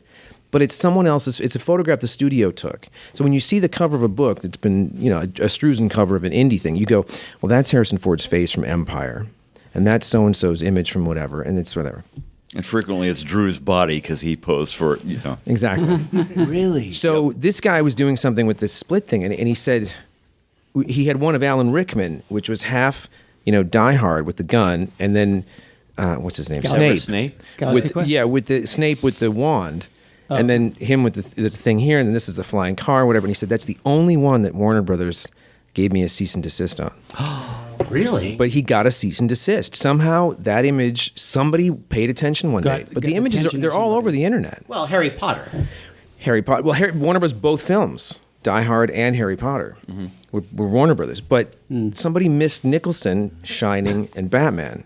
So it's weird. It's random. and he's just got a booth at Comic-Con, and he's selling his stuff, and they're kind of original, but they're riffing on existing properties. Yeah. But it's just too hard to police. That's legitimate fair use, though, because it's a creative approach to somebody else's work. Yeah. Right. Yeah. So you could say if that person, if he wanted to sue or wanted to just go against the cease and desist, that he might have a leg to stand on legally, but then he would have to be involved in a suit that he probably couldn't afford. Pay a legal fee, right? Which is why you let the license holders, the companies, know in advance. And like, listen, how many copies of the book do you want? Right. What else can we do for you? And if you hit us with a cease and desist, okay, we'll stop, because by that point it's already out there. It's done. Yeah. You can. The best thing you can do is just go, okay, hey man, no hassle, we'll The stop. people who get into these kind of twists, they say, I'd rather apologize than ask permission. Yeah. Sounds familiar. Oh, that's interesting. Well, so long. Where have I story heard that short, before? David, you can't exactly tell me when this third Outer Limits book would. The hope is we'll get this big Michigas cleared up by next year, 2023, which will be the 60th anniversary of the show. See, now that makes sense. Maybe that'll get Yeah. their attention. Yeah. And David, I'm telling you right now, I will buy it. Hopefully, Heck you yeah. come out and you could. Give me the money for it right now. Well, Close. Very close. Thank but you. I'm saying, hopefully, you'll be at some signing or Oh, yeah, something. absolutely. And I'll have you sign it, and I'll. And I think people will become aware and sensitized at this point to how short a half-life these things have, and so we will either be able to print more, or they will, scoop them up seriously, because aftermarket prices for the second edition of the Outer Limits Companion and the Outer Limits at 50, I kid you not, they're like in $1,200 a copy. Wow. For a You trade check them out on paperback. eBay. Wow. Yeah, exactly. And I have a signed copy, but I'm not selling. That's mine. not as valuable as an unsigned copy. No. Oh, come Because I on. signed so many of those things Come that on. the unsigned ones are rarer. Well, I would See. rather have mine signed than not, but I am But going I- to say I just want mine. I'm happy Yeah. that Yeah, I have just it. like a fucking listen, copy. man, and everybody is like, I want mine too, man. It's like I finished this book 6 years ago, 7 years ago, and it's like, and now here's the worst part. Because every time I get some new little piece of information, I got to go. Oh, yeah. And that's the thing. You're still finding little bits. It's ridiculous, Sean. That's kind of fascinating. That you're still. It's like an archaeological thing. You're still Talk finding about something stuff. that loops all the way around to the beginning. I promise I won't be long and tedious about this, but there's a piece of music recorded by an avant-garde electronic music artist named John Tenney in 1961, and it was called Analog Number 4 or something, and it was on some bizarre beat-looking, thing of music of the future. And it's just these weird tones and electronic noises. It's some of the it is the first digitally made music ever. And Leslie Stevens, producer of The Outer Limits, when he was shooting the pilot, the Galaxy Beam, stole it. That music is that the music on that It's- Outer Limits CD? No. It's not No, the this is the space noise. Oh wow! It was actually an original music track by an avant-garde artist from '61, and Leslie just shoplifted it and put it on the TV show. Wow. I know. Wow. I know that it's the. It's the weird sucking vacuum cleaner noise. Yeah.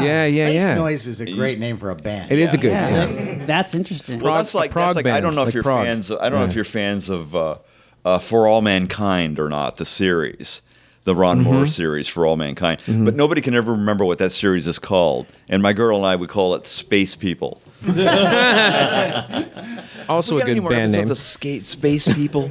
Well, what I think is really cool, though, is as we were talking about this, you brought up how, well, next year's this anniversary, and you're sitting next to the toy guy. Maybe the toy guy's going, 60th anniversary. That might be kind of cool. Don't try to bully the toy guy. That His one's name is Jason Lenz. That one's and also that one sounded different. That was a slightly different Okay, so it's impression. more like... When's the Candyman? Jason's getting tired. So it's more like... Oh, what could I? So it's more like... Yeah, it sounds like you're doing James Mason. It's a little Merv Griffin meets James Mason impression of Jason Just Lindsay. saying. I'm just saying. Okay. It's fascinating. That should be a whole episode, I think, of where you just make these impressions and then we have to guess who it is. Well, here's a quick. There's no quick answer probably for this, but I've always wondered. Outer Limits is wonderful. It's an incredible show. It's an amazing show. I kind of like it. And it has resonated, of course, and this is not denigrated in any way. But why do you think it doesn't have the same? Twilight Zone is such a perennial.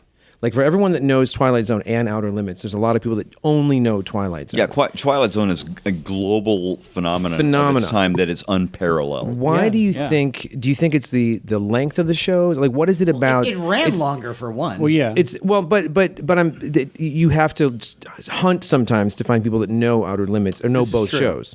So was there something that ever held it back? Do you think? No, that more people I didn't. think it was just the show was only limited to a season and a half. Yeah. It had far fewer episodes. Yes. And it was a complete inversion of Twilight Zone. They Yeah. talk about the Richard Matheson approach to Twilight Zone, where they say, well, it's ordinary people in extraordinary situations. Yes. Now, you look at the little thing in Nick of Time, and you can relate to that guy's Yeah. problem. Yeah. The people in the Outer Limits were, by and large, anything but normal. Yeah.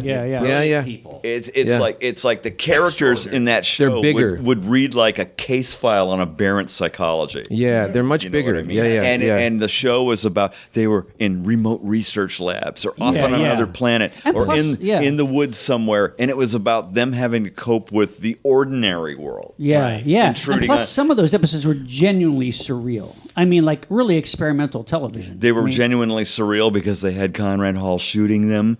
They were expressionist gothic because they had Gerd Oswald shooting them, and it was this very delicate moment in time that didn't even last for a season. It was gone by the second season. Right. Didn't Stefano and Leslie, they were kind of pushed out in a way? They were blown completely out the airlock. Yeah. One of the guys who hired him in the first season was hired to produce the show, and they said, "Well, we want to do more science fiction-y science fiction," and it's good for all of that. I think that the second season of The Outer Limits is unduly denigrated.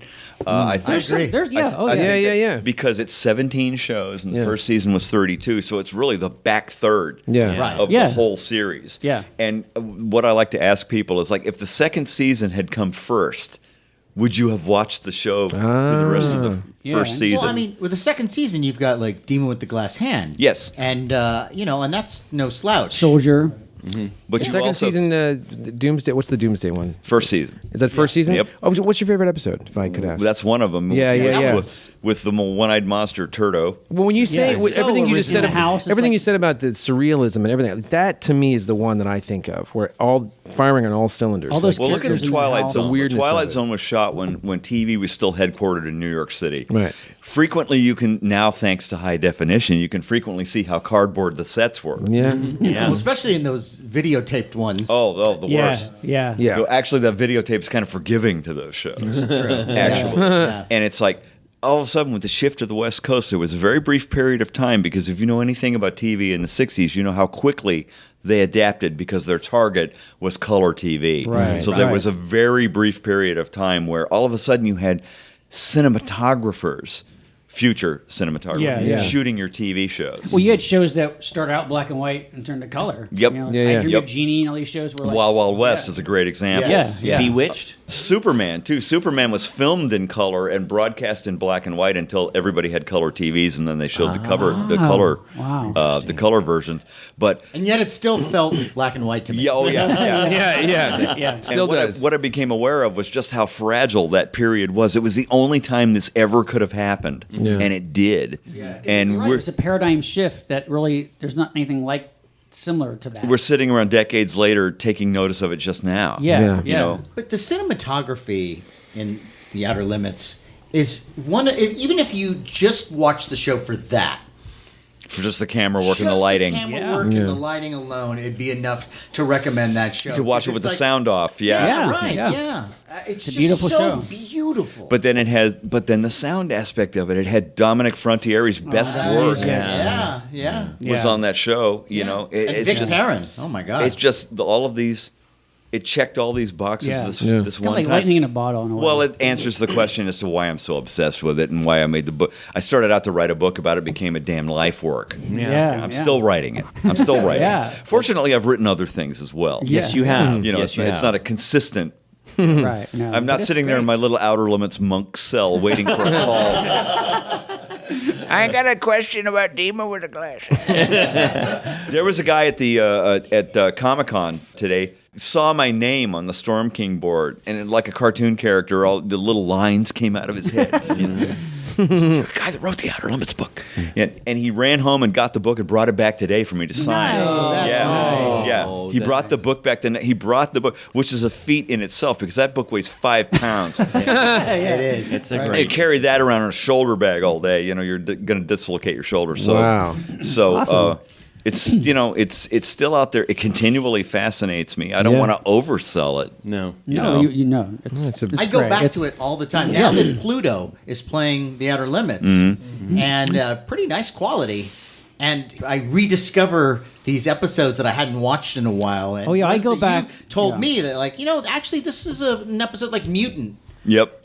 which is better than I remember. my God. Yeah, I Good just episode. watched that a while ago. Actually, yeah. No, That's great. it is a series that I every year or so I'll go back and watch the whole thing. You know, It was like The Mutant was reviled when they made it, but if you compare it to the average episode of Lost in Space, yeah. there is a yeah. difference. It's still very creepy, Yeah. very Bronson atmospheric. Canyon. Yeah. Great. There's a sculptor named John Dennett who does, unofficial, unlicensed busts of the monsters. Really?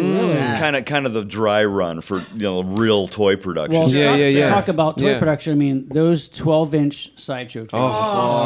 So great. Have them all. So awesome. So I awesome. helped do those. I designed the box art on my those. gosh. They're fantastic. That's Didn't right. you also help with the color or something? Yes, because the box art was designed to have a kind of a neon blue motif that went with the cover of my book Great. and with what the videotape covers looked like. They all Yeah. Beautiful. Yeah, those are gorgeous. And so they called me up, for a black and white show. yeah. You probably run into Jason. I'm looking at Jason when I said this. We probably run into problems like this with toy licensing, where they say, "Well, we want to make these Sideshow." So my good buddies at Sideshow, we want to make these figures. Well, what color are their costumes? And it was like, God. Yeah. Well, first of all, the aliens on the show were all made by Project Unlimited, the same company. Yep. All the aliens, I guarantee you, were the same dirty reddish brown color. And you can't make a line of figures all the same color like that. Right. So we got to, there's a show called Keeper of the Purple Twilight. Oh yes. Oh, One of my yes, favorite. yes. Big dome-headed aliens, soldiers. Iconic aliens. Soldiers played by the Lakers. Nice. Literally, there was a guy that was 6'10" playing one of the aliens. Robert Weber. And they called me up and they said, "Well, what color are the aliens?" And I said, "Find the most obnoxious shade of mint green you can find. UFO alien, little green men Yeah, type." Yeah. And they said, "So what color are the costumes?" And I said, "Find the most obnoxious color of chartreuse velour." And it's perfect. Because so and perfect. here's why. Yeah. Because they have to look like a pulp cover from the 50s. That's Yeah. Right. Yeah. yes. Yeah. That makes total That's- Love it. And I wish they'd produce 2 more figures because we had them all blueprinted They were out. weren't It's they going fun. to put out a tourist attraction?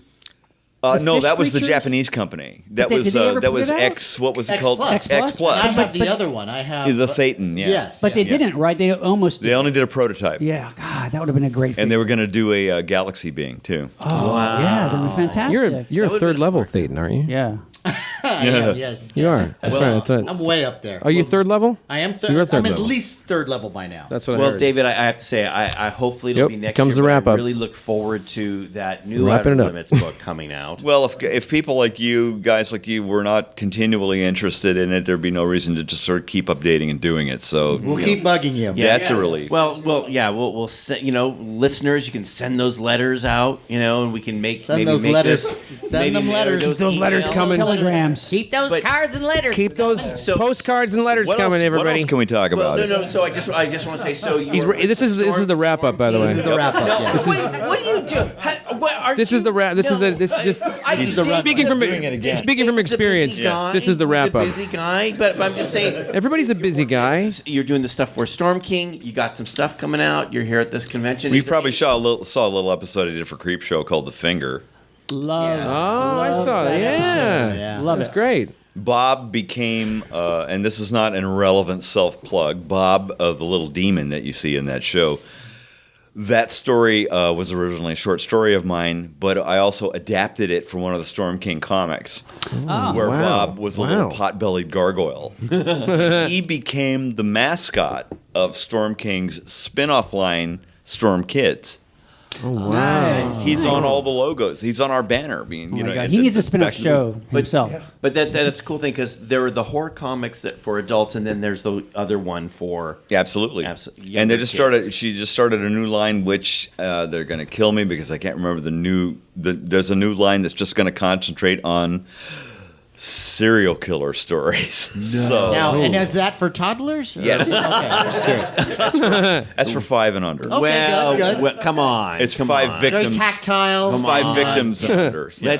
Big cardboard pages. Pop-up Yeah. books. They need to know this stuff. Come on, The sooner they know. I don't want people to send us emails. Hey, we're gonna don't get think that. We're gonna get letters. It's for adults. It's what? For adults. Yes. No, it's not really for toddlers. Yes. Yeah, just in case. Well, I'm No, glad it's that we- the comic is only for serial killers. Oh, Oh, that's interesting. They're a huge audience now. They are. Did you see the Eric Powell? Did you get over to Eric Powell's thing? You know, the guy that did The Goon? No, huh? He's got a book. It's sitting on the thing. It's like in quotes. You hear what that Eddie Gein did, and it's 1 volume. And I'm like, oh, I could maybe handle this. And then next to it is like a book in a slipcover, 2 more volumes with like drawn headshots of the mother and Ed Gein. I'm like, okay, I'm walking away. Wow. I don't think I could maybe do. I think I could do 1 volume. I don't know if I could do 3 volumes of the Ed Gein story. yeah. What if we did them weekly? What if we Maybe over I 10 came years. to your house and I read them slowly over a series of weeks. As long as you do Larry's impression of me as you read it. All right. That's really funny. But David, I want to thank you so much for coming by. Yes, man. Oh, thank you. Monster No, Party thank you, headquarters guys. here at Comic-Con. It was Yes. such a thrill to see you here and at the It's such a Comic-Con. thrill for me to see me still standing.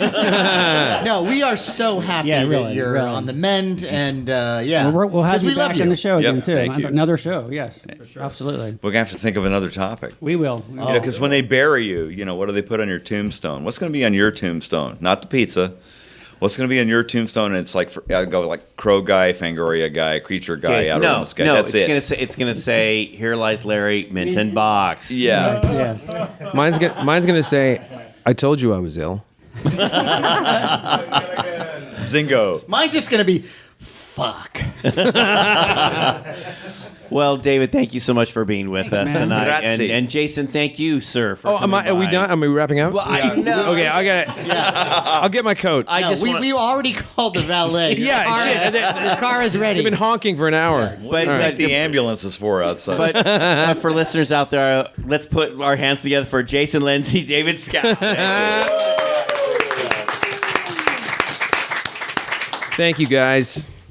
Well, that was Comic-Con, and we could have gone on and on. And Comic-Con and on. Comic, nice, James. I like it. Yeah, I mean, and we did go on and on for how many days? Well, you guys went farther on than I did because I was only there for 2 days. But you guys were there for the entire thing, right, Larry and James? Yeah. James, about- I think, Pretty much. was Wednesday to Sunday. Yeah. Gene and I were like Thursday to Sunday. Yeah. Okay. Even though I was there for only 2 days, just seeing you guys once again in person is Yeah. a thrill. I really yeah. mean that sincerely. Like it's just great to have you guys all together. And when we're interviewing somebody, it just takes on a different energy. Absolutely. And yeah, it was super fun. And I think we had a really good time. It was, I think, is one of my top 3 Comic-Con experiences, to be honest. I would say Out of- so. Out of all of them, I mean, everything went really well. Yeah. And we were like a well-oiled machine. We hit the ground running. Yep. And we were able to definitely mix business with pleasure. The funny thing for me, though, is what was different was, I don't know if you guys remember this, but I haven't been to Comic-Con in a while. It's like, what's it, 2016, and I'd always wanted to take my kid, and we weren't able to make it happen. And this is the first time I was able to take Kathy, who's now 17, and we were able to take her with two of her friends, and they had an absolute blast. But it was great to see Comic-Con almost from a different point of view, Yeah. and that was really something. But the funny thing is, here these girls are 17, 18 years old, and boy, they have a lot of energy. Yes. Yeah. You're like, I know, to take in Comic-Con and be like the chaperone to 3 teenage girls. Yeah. Must have been exhausting. Yeah.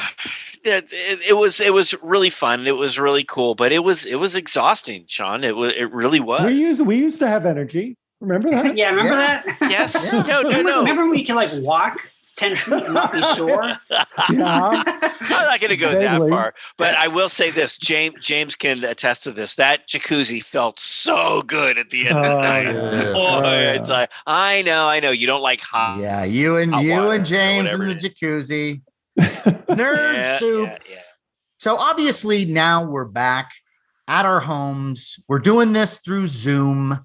Yep. Right. And we've had a little time to reflect on our experience at Comic-Con, and all the memories we're going to have from this year's Comic-Con, because it was the return of Comic-Con. And so this is kind of a post-mortem that we're doing where, we just think back on all the things we did. I mean, sure, you all listened to the interviews we did, but there was more than that. There was the con itself, because aside from being podcasters, we're nerds.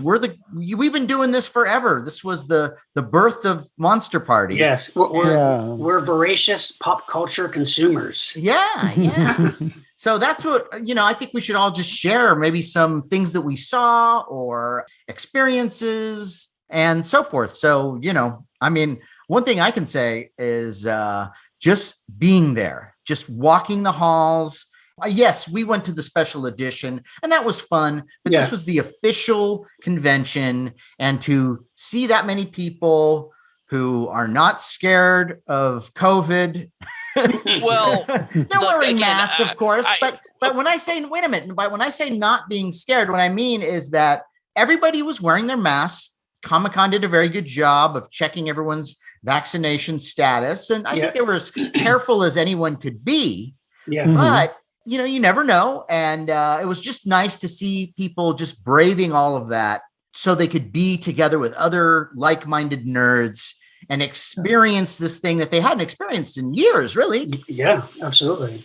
And I think one thing for me, too, is that for the first time ever at Comic-Con, I've been going, the convention for decades. I finally, because thanks to Jason Lindsay and Entertainment Earth, I got to go up on one of those high, perches. You go to a lot of these booths. These stations that these companies put on are these big things, and you have like upper levels. They're like a second floor within the convention center, and you can go up and just really look down at the crowds. It's incredible. I mean, really, the scope of it just really comes in. That's the first time I've ever been able to do that. Yeah, and it was very exciting being able to do a segment of his show, Plastic Soul. Yeah. And we did that, and then we did a couple promos, and it was neat. It was like being in the VIP section. Mm-hmm. That vantage point too from his booth, where you just look at the sea of people. Very exciting. Yeah, very cool. And of course, we tend to visit a lot of the same booths that have the kind of stuff that we get excited about. Right. One of the first booths that Larry and I hit was Super 7. Oh, yeah. Yeah. And they had a couple of exclusives there, one of which Larry in particular was going for directly before they sold out. Yes. And Larry, what was that? Well, they came out with the Creature from the Black Lagoon glow version, but it was like a miniaturized version of the AHI creature, which they had actually come out before. They came out with both the male version and the female version. Right. But this was their little glow in the dark version. I told James, you know what Comic-Con's like. Sometimes they do these exclusives, Sure. and I've talked about this where it's like, oh, they only have so many. And I said, look, let's race over there, and we did. And the girls came with us, and we went straight there, and they had plenty. Yeah. They had a Well, ton. nice, too. better safe than sorry. Yes, right? exactly. So we got that. But the cool thing was, not only did they have that, James, which I got, but they also had this glow-in-the-dark Godzilla set. Oh my God, those. Right. Let's remember these are like this kind of smaller, kind of 4-inch, reaction style figures. But they had Godzilla, also Mecha Godzilla, and Jet Jaguar. Just so And cool. the packaging.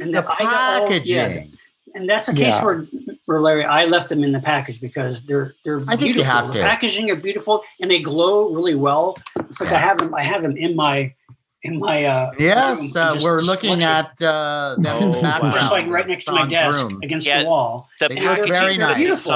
design is just great. Yeah, It really really is. cool. Yeah, Well, yeah. But then on top of that, and I was a little disappointed, they had a pre-order, and I thought they were going to have these items there.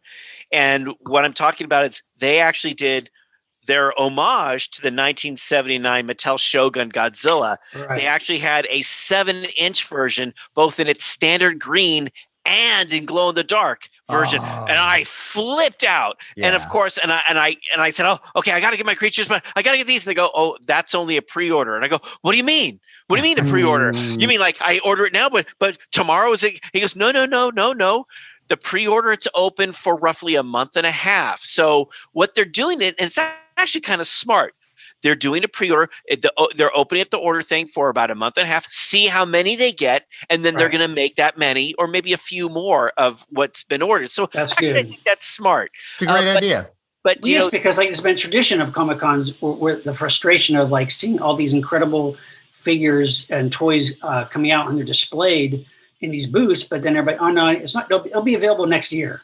You're right. It's like, Yeah. what? But it's like, what's cool about this is they did come out with a smaller version. I got Matt one. Yes, you did, and I love it. The little tongue or fire, it it has a little button that's spring loaded, but the fist doesn't fly off. But this new version, Yes. because the Godzilla's slightly larger, it is going to have a firing fist. So of course I had to pre-order a regular you one. can order And they're that. both of them are just gorgeous. The Yeah, so you glow can- and the non-glow. Yeah, glowing is cool. And Larry, you just can't wait to get those two, rip them out of their package, and shoot off the fists and lose them. Well, Are they it's in funny you should boxes? say that because no, the box that for the smaller ones they made a replica box from like the 1979 version. Right. These are different from what I can tell. It's like a window. It's like a window box okay. that I think Sean will be able to open it. But still, Probably, yeah. it's I was talking to James about this. That the Super 7 they just seem to deliver every year with something new and different. Always something cool, and they really like I love the fact that they put so much work into kaiju characters too. Yeah. Oh yeah, one of the this wasn't even on pre-order yet, but one of the things they had on display was a Biolante. It was like a 7-inch vinyl in the flower stage. Yeah, that's you hardly ever see. Bandai never made one. Right. Companies have made them smaller, like 3 inches, but this was the Yeah, first yeah. like larger. And I have no idea how much it's going to go for, but it's definitely on my list when they finally come out with it. Yeah, nice.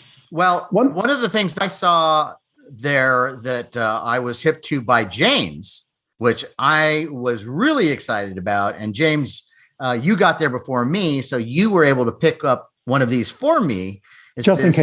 Just in case, was this NECA limited edition from Comic-Con figure of the poster from The Thing. We're talking the standard American one-sheet poster that has the guy in the snowsuit and there's light coming out of his face. Yeah, it's John Carpenter's thing. Yes. And what NECA has done is they have put a light in the head of this figure. That's a really So cool it glows. And then they have an attachment piece. So the rays of the light coming out as they're depicted in the poster are on the figure.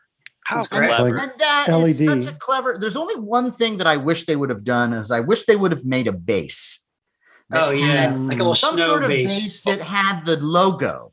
Oh, Yeah, but also the box. Talk about the box. Well, the What was box is beautiful because what's great about it is that it is a box that has a lenticular front to it, and it opens up so you can then see the figure. But the lenticular itself is, I would say, almost worth the price of admission. Who does that? It's so beautiful. Yeah. And it was the first time, Matt, that I saw James. He looks at it and I go, "Are you going to take it out of the box now?" He didn't tear it open. No, he did. I thought he was going to pull a typical James GONIS and rip it out right from me. It's too good of a box. The box is too good. Yeah, and it's one of those things too. I love what NECA is doing these days is they're releasing these figures in boxes, so you can keep the box, and if you wanted to put the figure back in, you can. You don't have to rip the thing apart.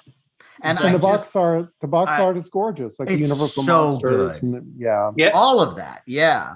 And if I could throw in some other figures that are coming, and these are figures that I wish I could have bought right there, was they are coming out. NECA's coming out with AC/DC figures of Bon Scott and Angus Young. Wow. And these are like the deluxe ones that have clothes. Cool. And they're so good. And especially the likeness of Bon Scott. That's kind of a tough one to mold, I would think. Yeah. But they catch it beautifully, and just his stature. And I can't wait, because I'm like one of the biggest AC/DC fans ever. Yeah, that's cool. So I mean, I think I want to pre-order those. I'm not a huge Elton John fan, but they also have this gorgeous Elton John figure at a piano. It's amazing.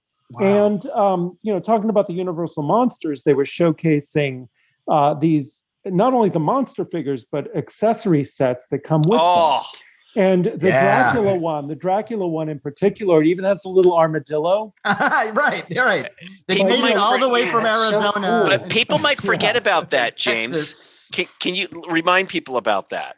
Well, early on in the film, when you're down in the crypt, you see an armadillo crawling around, and it's like, well, I only found out years later that armadillos don't exist in that part of the world. That just makes it scarier. It's scary, right? They're vampire armadillos. Well, look, let's face it. In 1931, the armadillo was kind of an unusual, scary, looking, exotic creature. Yeah, it's exotic. So I mean, I bought it as a kid. Well, you bought it as a kid because you didn't know any better. No, but James is right. When we saw that armadillo, we were, oh my gosh! You're right, Larry. That's the thing that sold it for me. I was like, I heard this was going to be about a vampire, but when I saw the armadillo, I went, these people aren't fucking around. Okay, but it's true though that like with the Universal Monsters, especially.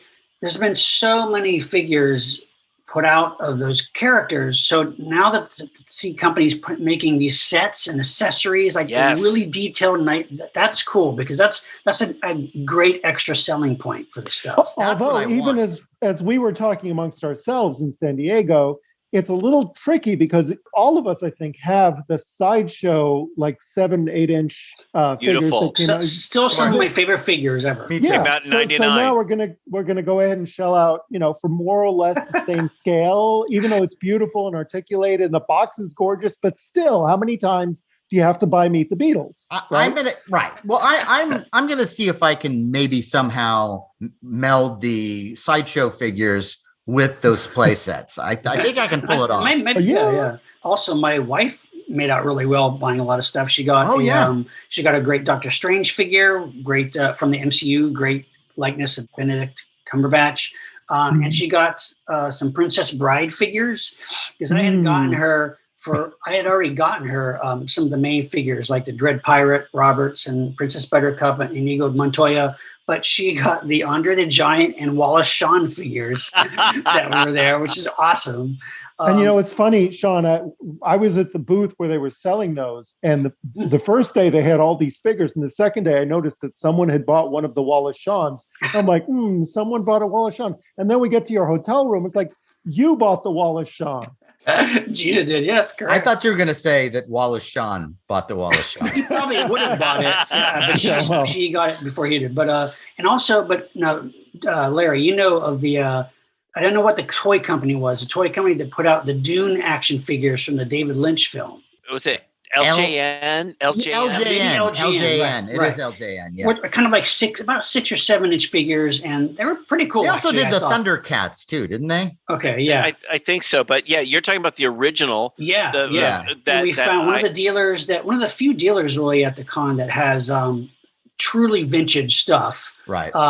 She found some of those Dune figures that she didn't have, like Stiglar, Beast Robin, and Fade, Sting's character. So she picked those up loose at a really good price. So yeah, it was very satisfying to kind of still find like both new stuff and some cool old stuff.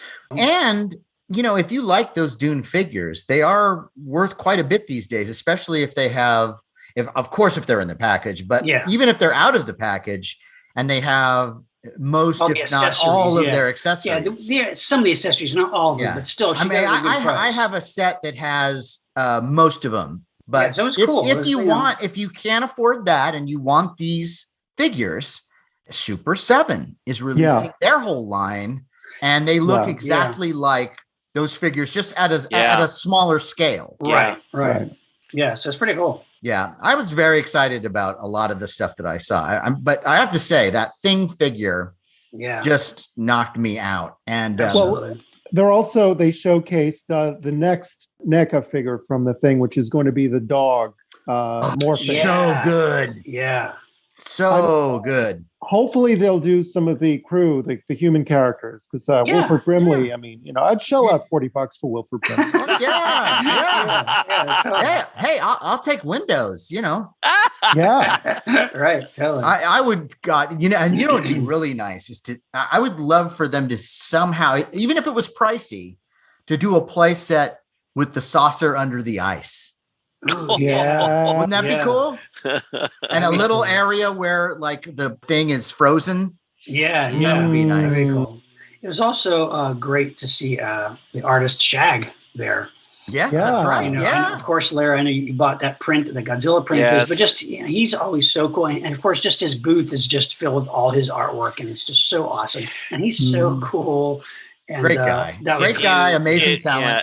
If listeners, if you're a Patreon member, you're going to be able to check out some of the stuff that James and I shot. That's right. And we actually met with Shag and we talked to him for a little bit. We were just so thrilled. And the piece is called The Drop-In that I picked up because it's a beautiful, it's Godzilla coming through this window where you have a lovely woman and man and kind of in bed and it's all in Shag style. And I can't tell you what a thrill it is to me that Shag actually did a Godzilla paint. Now, actually, this is his third one. Yeah. Okay. I have the first one. I actually have a print of his first one, and it's weird because he does these things where he can do different colors. He does the design, and then he has a different set of colors for each. Like he'll do two.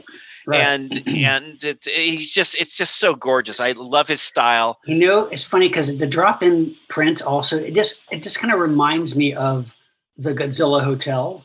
Oh yeah.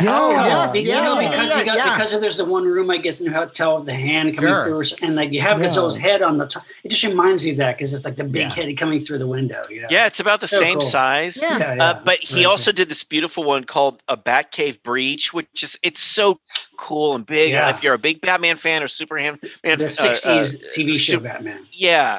And it's so cool, but it's like he had so many great prints there, Sean. It's so hard. If I could afford it, I would just wall my entire house and home with his stuff.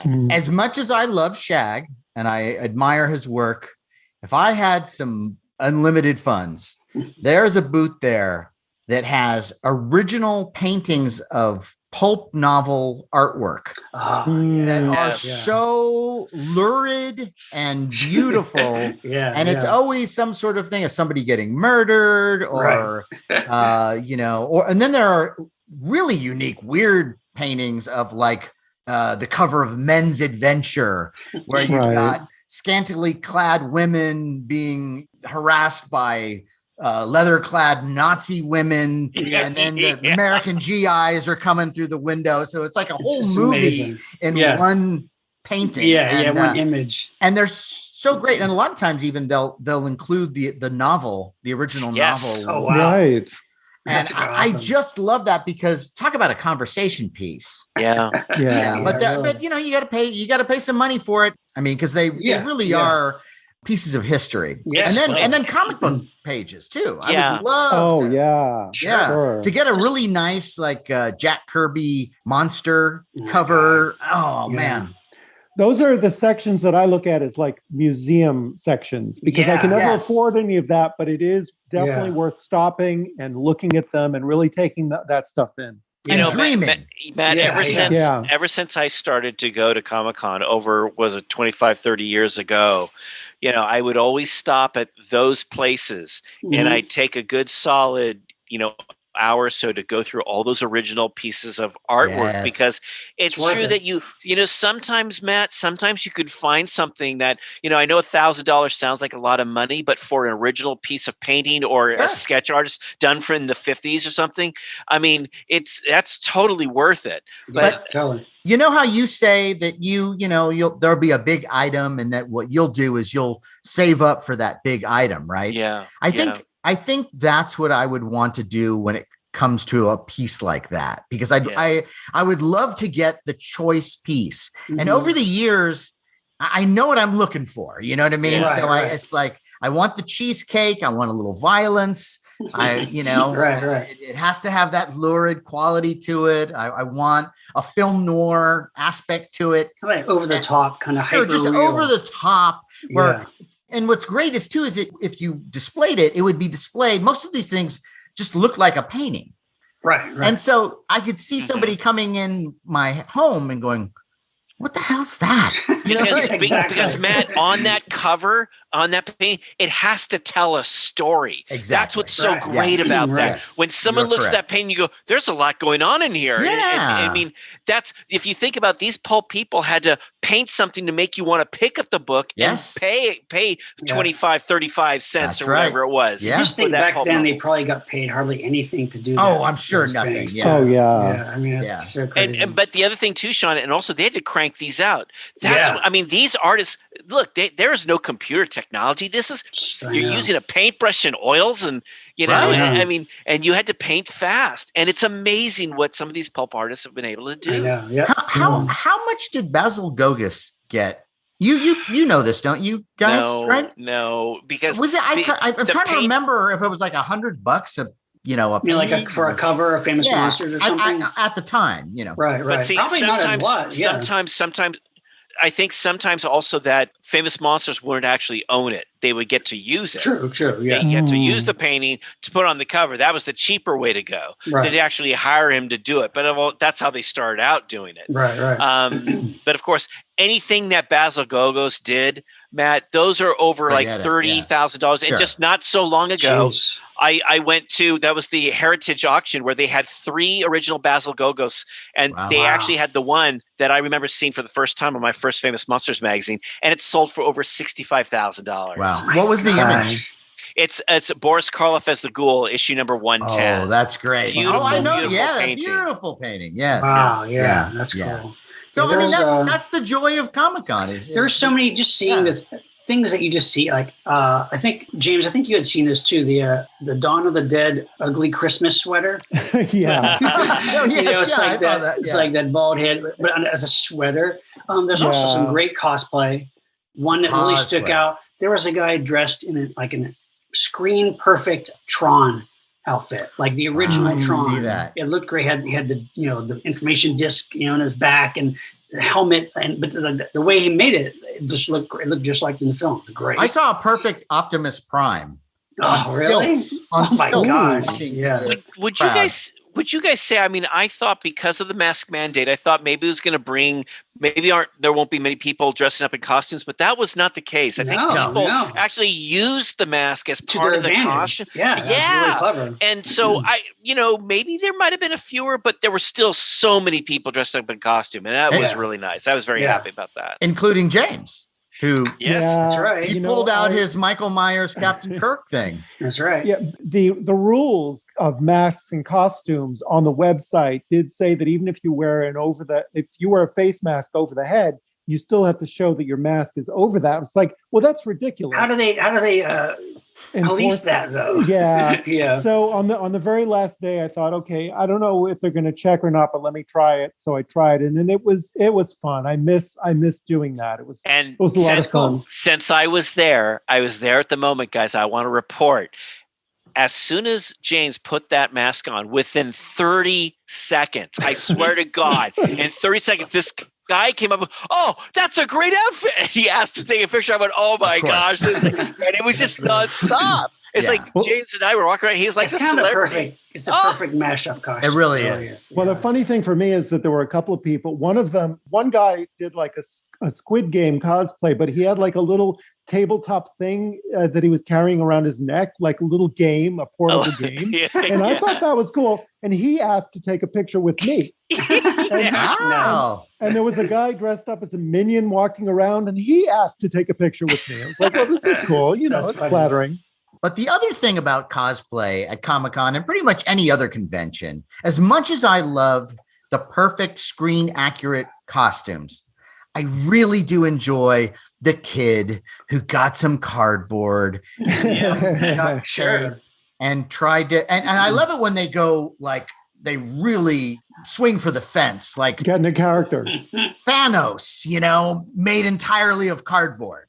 Like that kind of stuff I just love. And cool. It's like, it reminds me of myself when I was a kid, and you don't have a lot of money. And so you go, all right, I'm going to build a superhero costume, or I'm going to make my own Captain America shield, and you get out the cardboard and you crayons or whatever. And, and to see that just fills my heart with joy. And it's like, again, it's like another generation of the nerds that we were.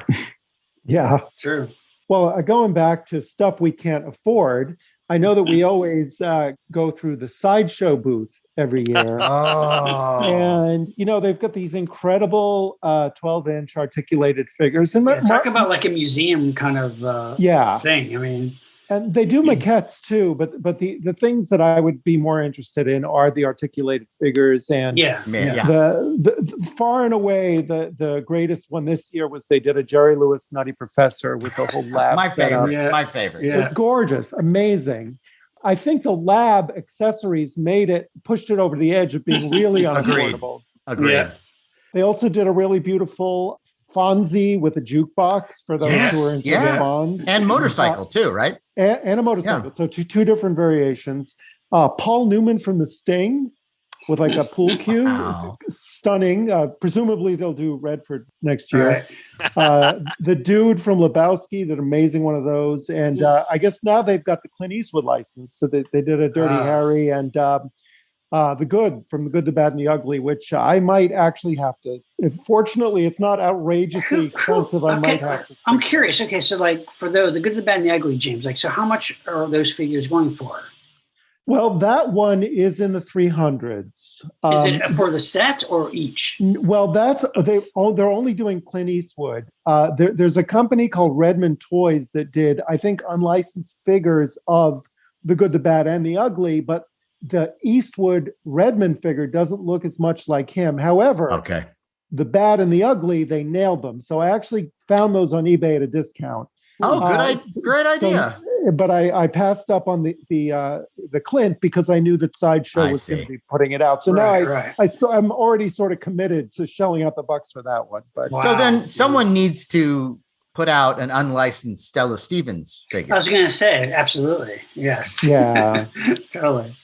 Yeah, those are all amazing. It's just, I guess to regularly collect those, the sideshow stuff. You have to have a different just have life. a lot, another level of income. Yeah, right. Yeah, but it is good. It is fun to every year walk through all those figures and just see the artistry, because the likenesses every year just get better and better. Yeah, and how they display something, and I always love it when it's an elaborate base.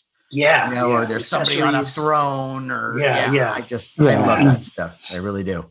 One thing that was encouraging was to see that for a lot of these different booths, Godzilla was well represented throughout the entire convention. Yeah, that's true. That's amazing, isn't it? Toho in general was like kind of all over.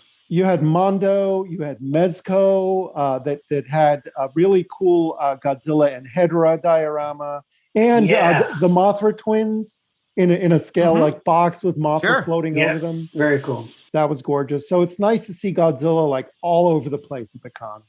Totally. And I always love the Geeky Tikis. And I picked up, they finally did a Geeky Tiki Dalek. Nice. So, very cool. Have to have that. Yeah. So that was nice. But there was also another thing, James, that you found, and it was at the NECA booth. Yeah. And that was an amazing find because they were doing these. What would you call that? Like a gift box or a gift bag? Or I think they were build a crate. They called build it, a crate. Okay, because it was related to Loot Crate. Yes. And so what you could do is you had this little card, and you had a choice of things you could get from each row for only $25. Amazing. But you had to have cash. So you could pick. There was a Willy Wonka cookie jar, and there was a fly, like a tiki mug kind of thing. And all this other stuff. And you could get one from each line, two from another line. And, but for $25, you got way more value than $25 should pay for, especially at Comic-Con. Yeah. Even just one of those items, I would have paid $25. Exactly. Right.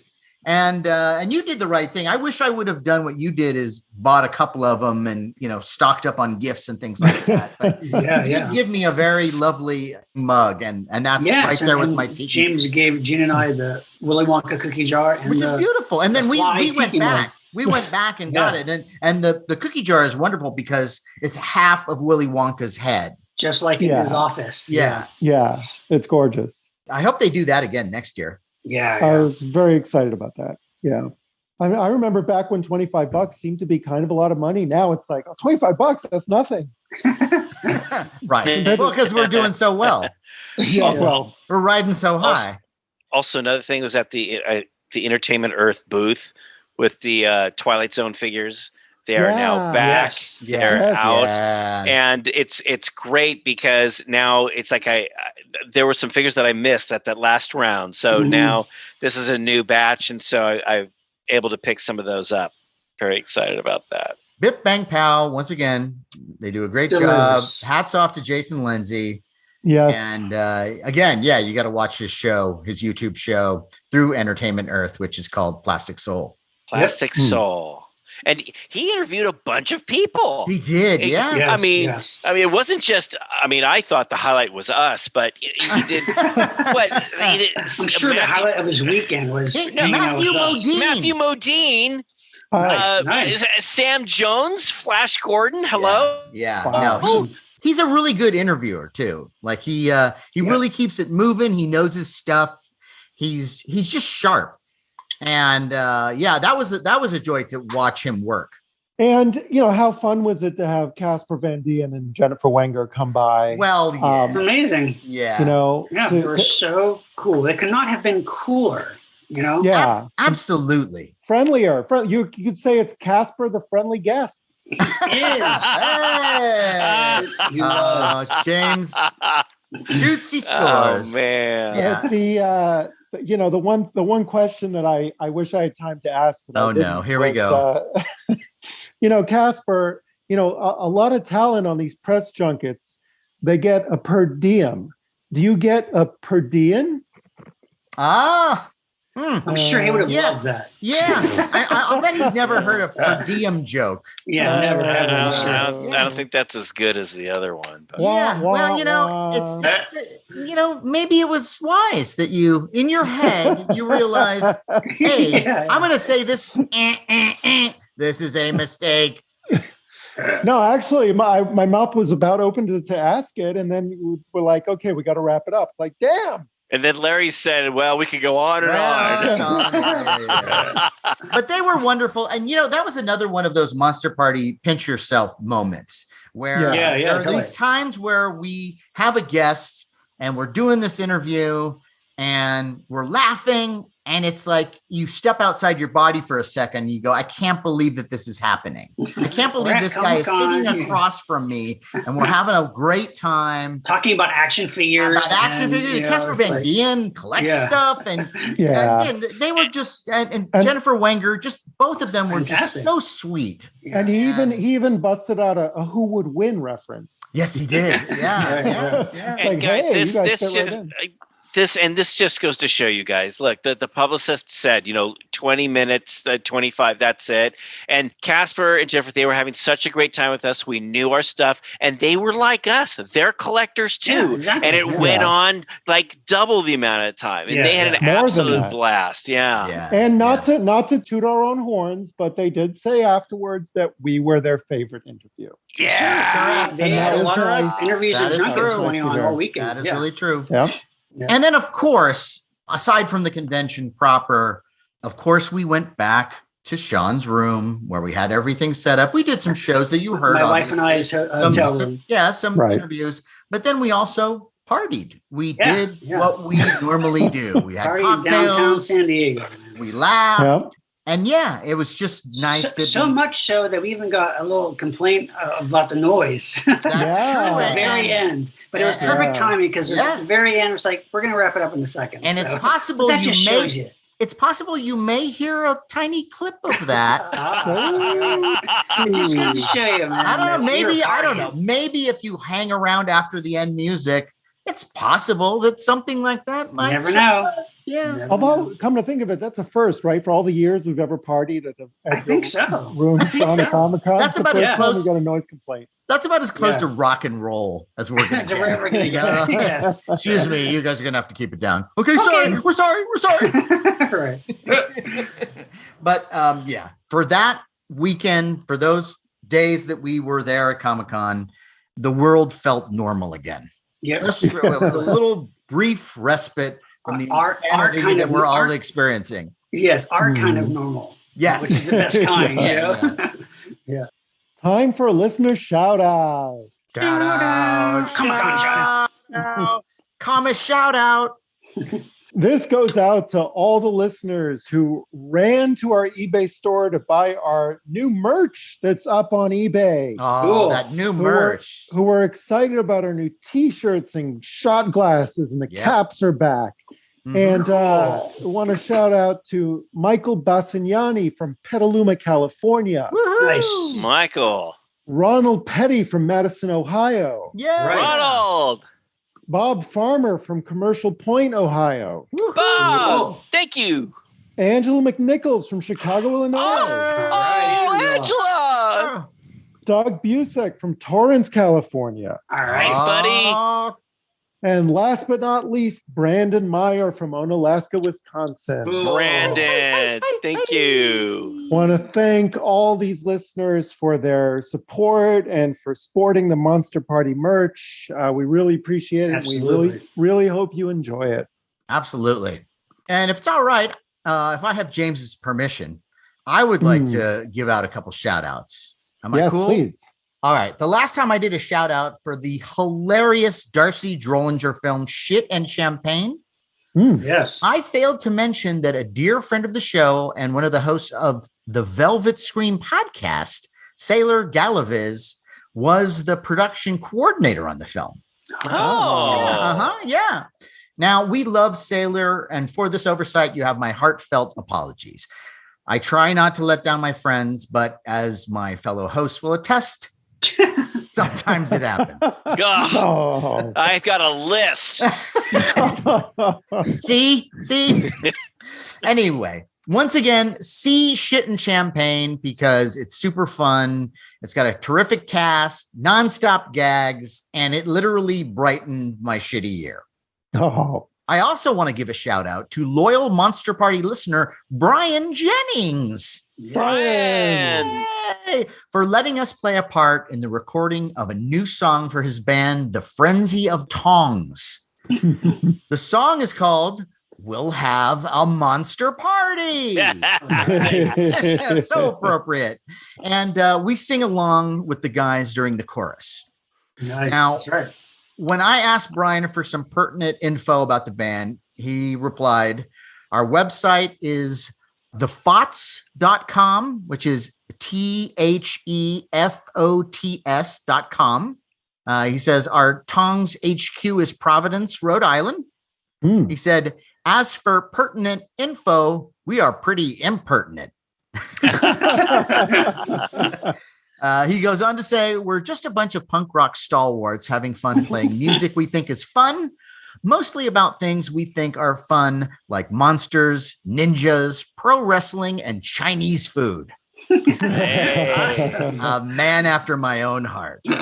He says, we've been doing this for just about 20 years and have played all sorts of shows all over New England and beyond. Nice. Yeah. He says, our credo is we're not really very good, but any band can be good. Not any band can be fun. So true. So very true. He also said that the band is doing a 3-city Irish tour and that he'll be watching some Asian shock cinema on the flights. Oh, nice. We're having an effect. We're having an effect on the people. Cool.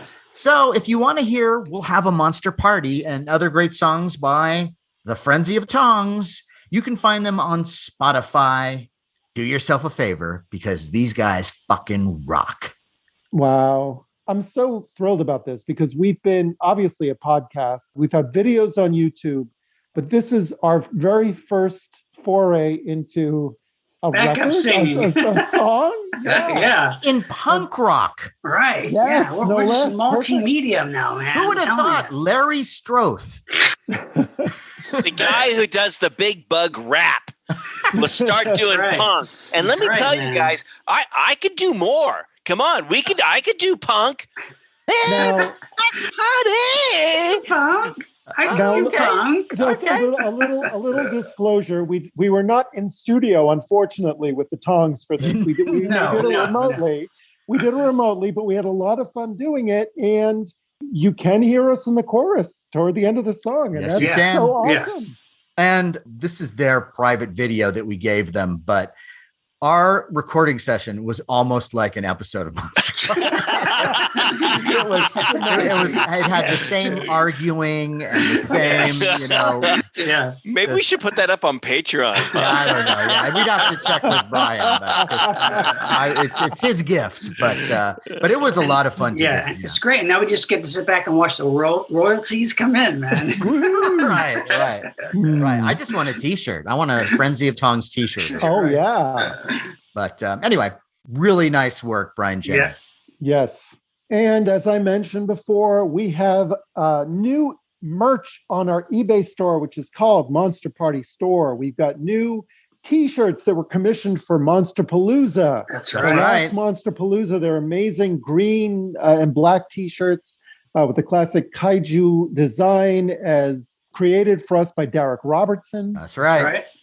Shot glasses, perfect for toasting at the end of a Monster Party episode. You can use them for shots. That's right.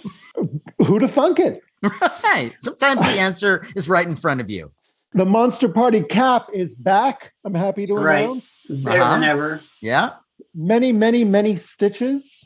Oh, the stitches. They go 16,000. 16,000 and growing. Individual stitches. If you put two hats together, that's twice the stitches.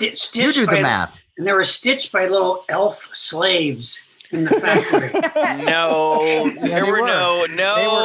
They were made by the Phantasm Dwarves. Yes, they were.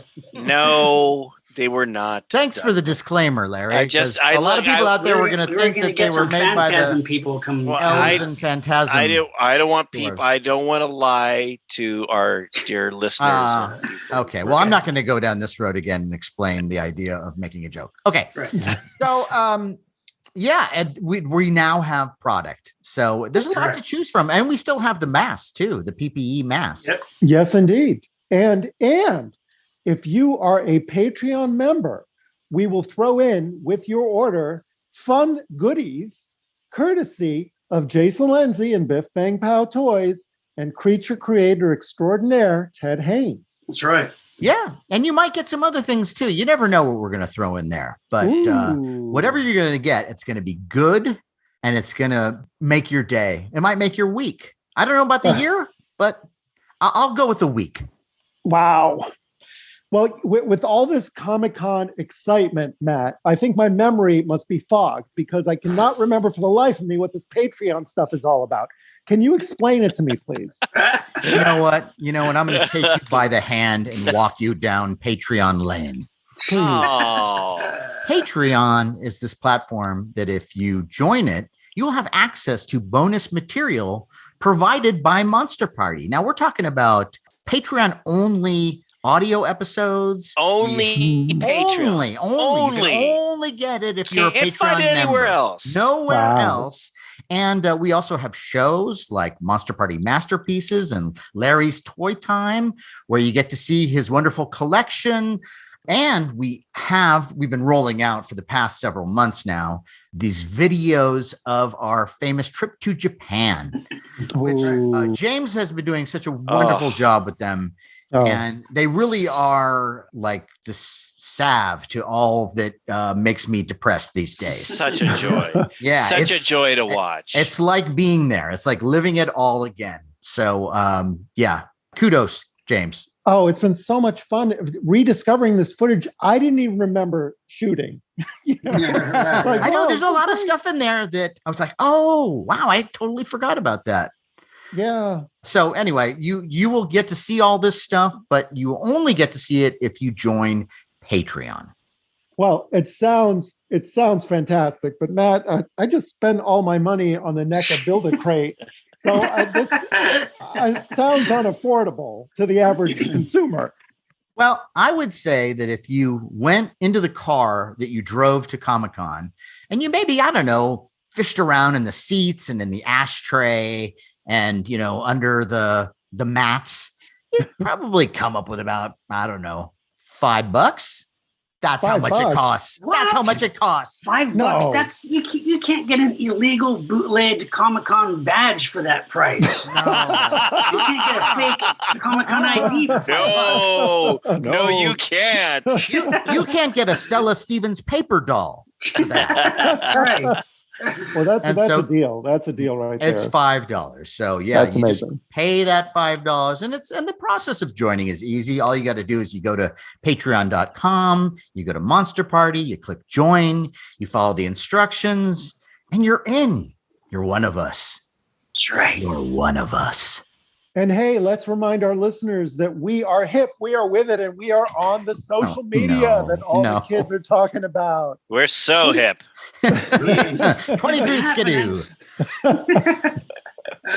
We are on the Facebook at Monster Party TV, the YouTube at Monster Party TV, the Twitter at Monster Party HQ, and the IG. I call it the IG. Yeah, that's what the kids call it. Yeah. Who has time to say Instagram? It's the IG at Monster Party HQ. And hey, wherever you're listening to us, take a moment and write us a review. We would love to hear your thoughts, and we will read it on the air. We will not only read it on the air, we'll do it while cosplaying each other. Ooh. And frankly, how I'm going to pull off James's trademark spandex tights is I don't know how you can pull them on, let alone pull them off. It's going to take a good solid day. That's how long it takes me. On that note, I am Matt Weinhold. I'm Shawn Sheridan. I'm Larry STROTHE. And I'm James GONIS. Keep America strong. Conventions are back now. So support your local con. Con!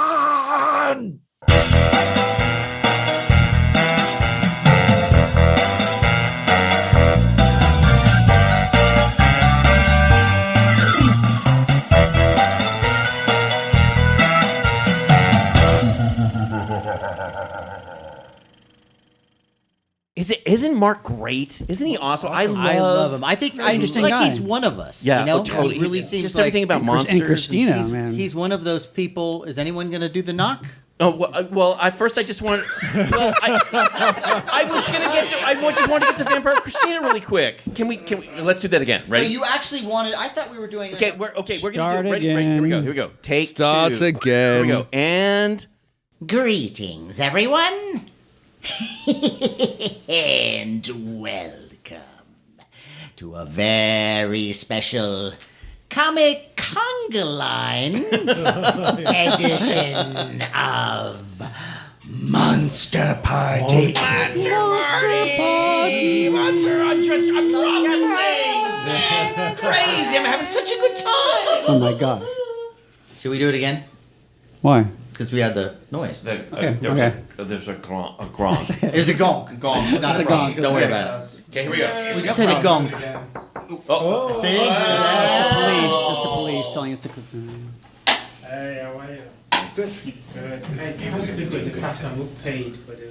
The person who paid for the room. Yes, yes. Hello? He would like to speak to you. Yes, yes. From the hotel? Yes. Come on in. Are we too loud? No, We're almost done. Yes. We were finishing up. Actually. Well, yeah, we'll stop. Yeah. Okay. Literally, like 10 minutes. We're done. Okay. Thank you so much. Thank you. Now you can sing. Okay. No. I don't want to. Sometimes, what I've been doing lately is sometimes when I was in a good mood, I do a little humming. Sometimes I do a little singing. And sometimes it's captured on my camcorder, And Sean, Larry is talking about all the singing and humming he does these days. Because life for him is so fucking wonderful. Wow. No. Okay. No. It's not. Hey, that Larry, life- you want to? James is coming in on this. James, I just thought you should know that Larry is talking to us about how he just sings and hums all day because life is fucking great right now. Isn't it? The world has never been better. And zippity doo dah. No, on the contrary. Certain things, when certain things, you find yourself in a situation where things are okay at that moment and you're happy in that little moment. And you say to yourself, hey, I love this little moment. And then you're just kind of humming along. It starts humming. Because what I've noticed is sometimes annoying.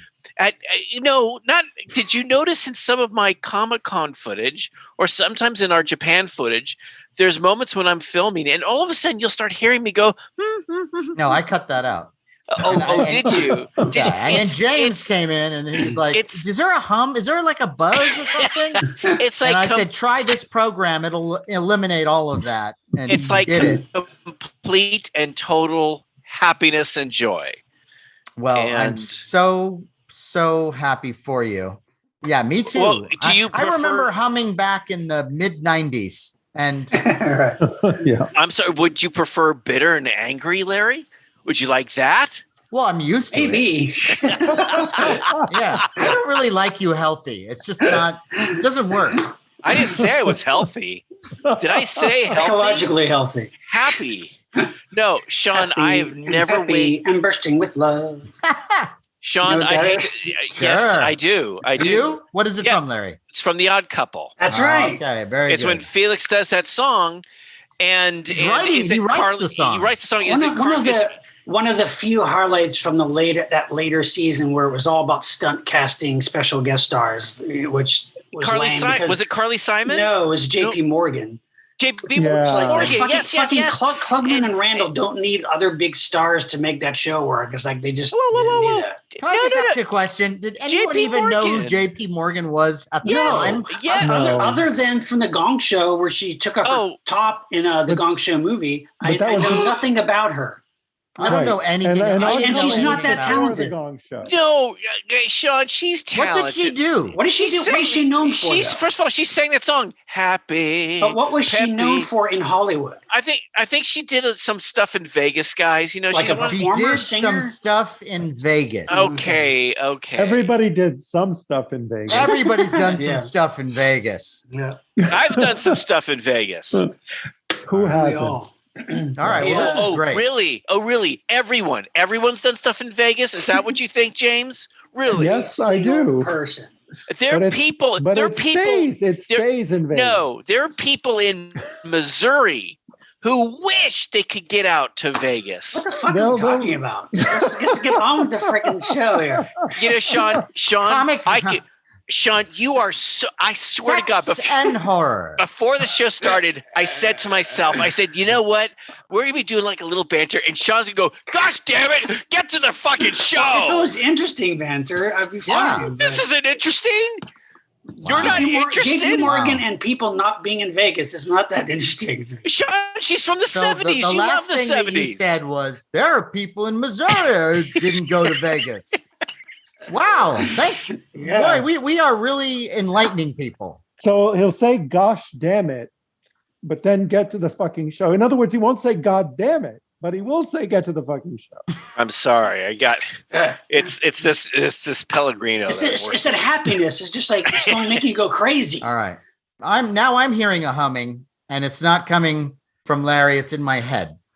So why don't we start this? I thought you meant there's a humming. on What my do you computer or want? something. What do So, you hey, want? Matt, I had a question though. So, because I fuck. forgot. Now you? I thought that so I thought we had done some beginnings and openings when we were there, but we missed we one? did. Okay. We did. The last time we all spoke, you guys all said, why don't we do a roundup, a short roundup that is not part of Comic-Con? Right. that Okay. We talk about because we didn't get a chance to talk about the things. Like stuff we saw and everything. Yes. Yeah. Okay. Because I do have. You remember yeah. this conversation? That Because I reminds could be me, yes. asleep right now. You what? It's 9 o'clock. This I is know, your it's- morning. I'm This so is your tired. this is your Hey, you know, afternoon. Not with these people that I'm staying with. Oh, that's right. Forgot. They you're get not up at like home. normal people. Oh, okay. And okay, it ain't, gotcha. it's not right. Okay.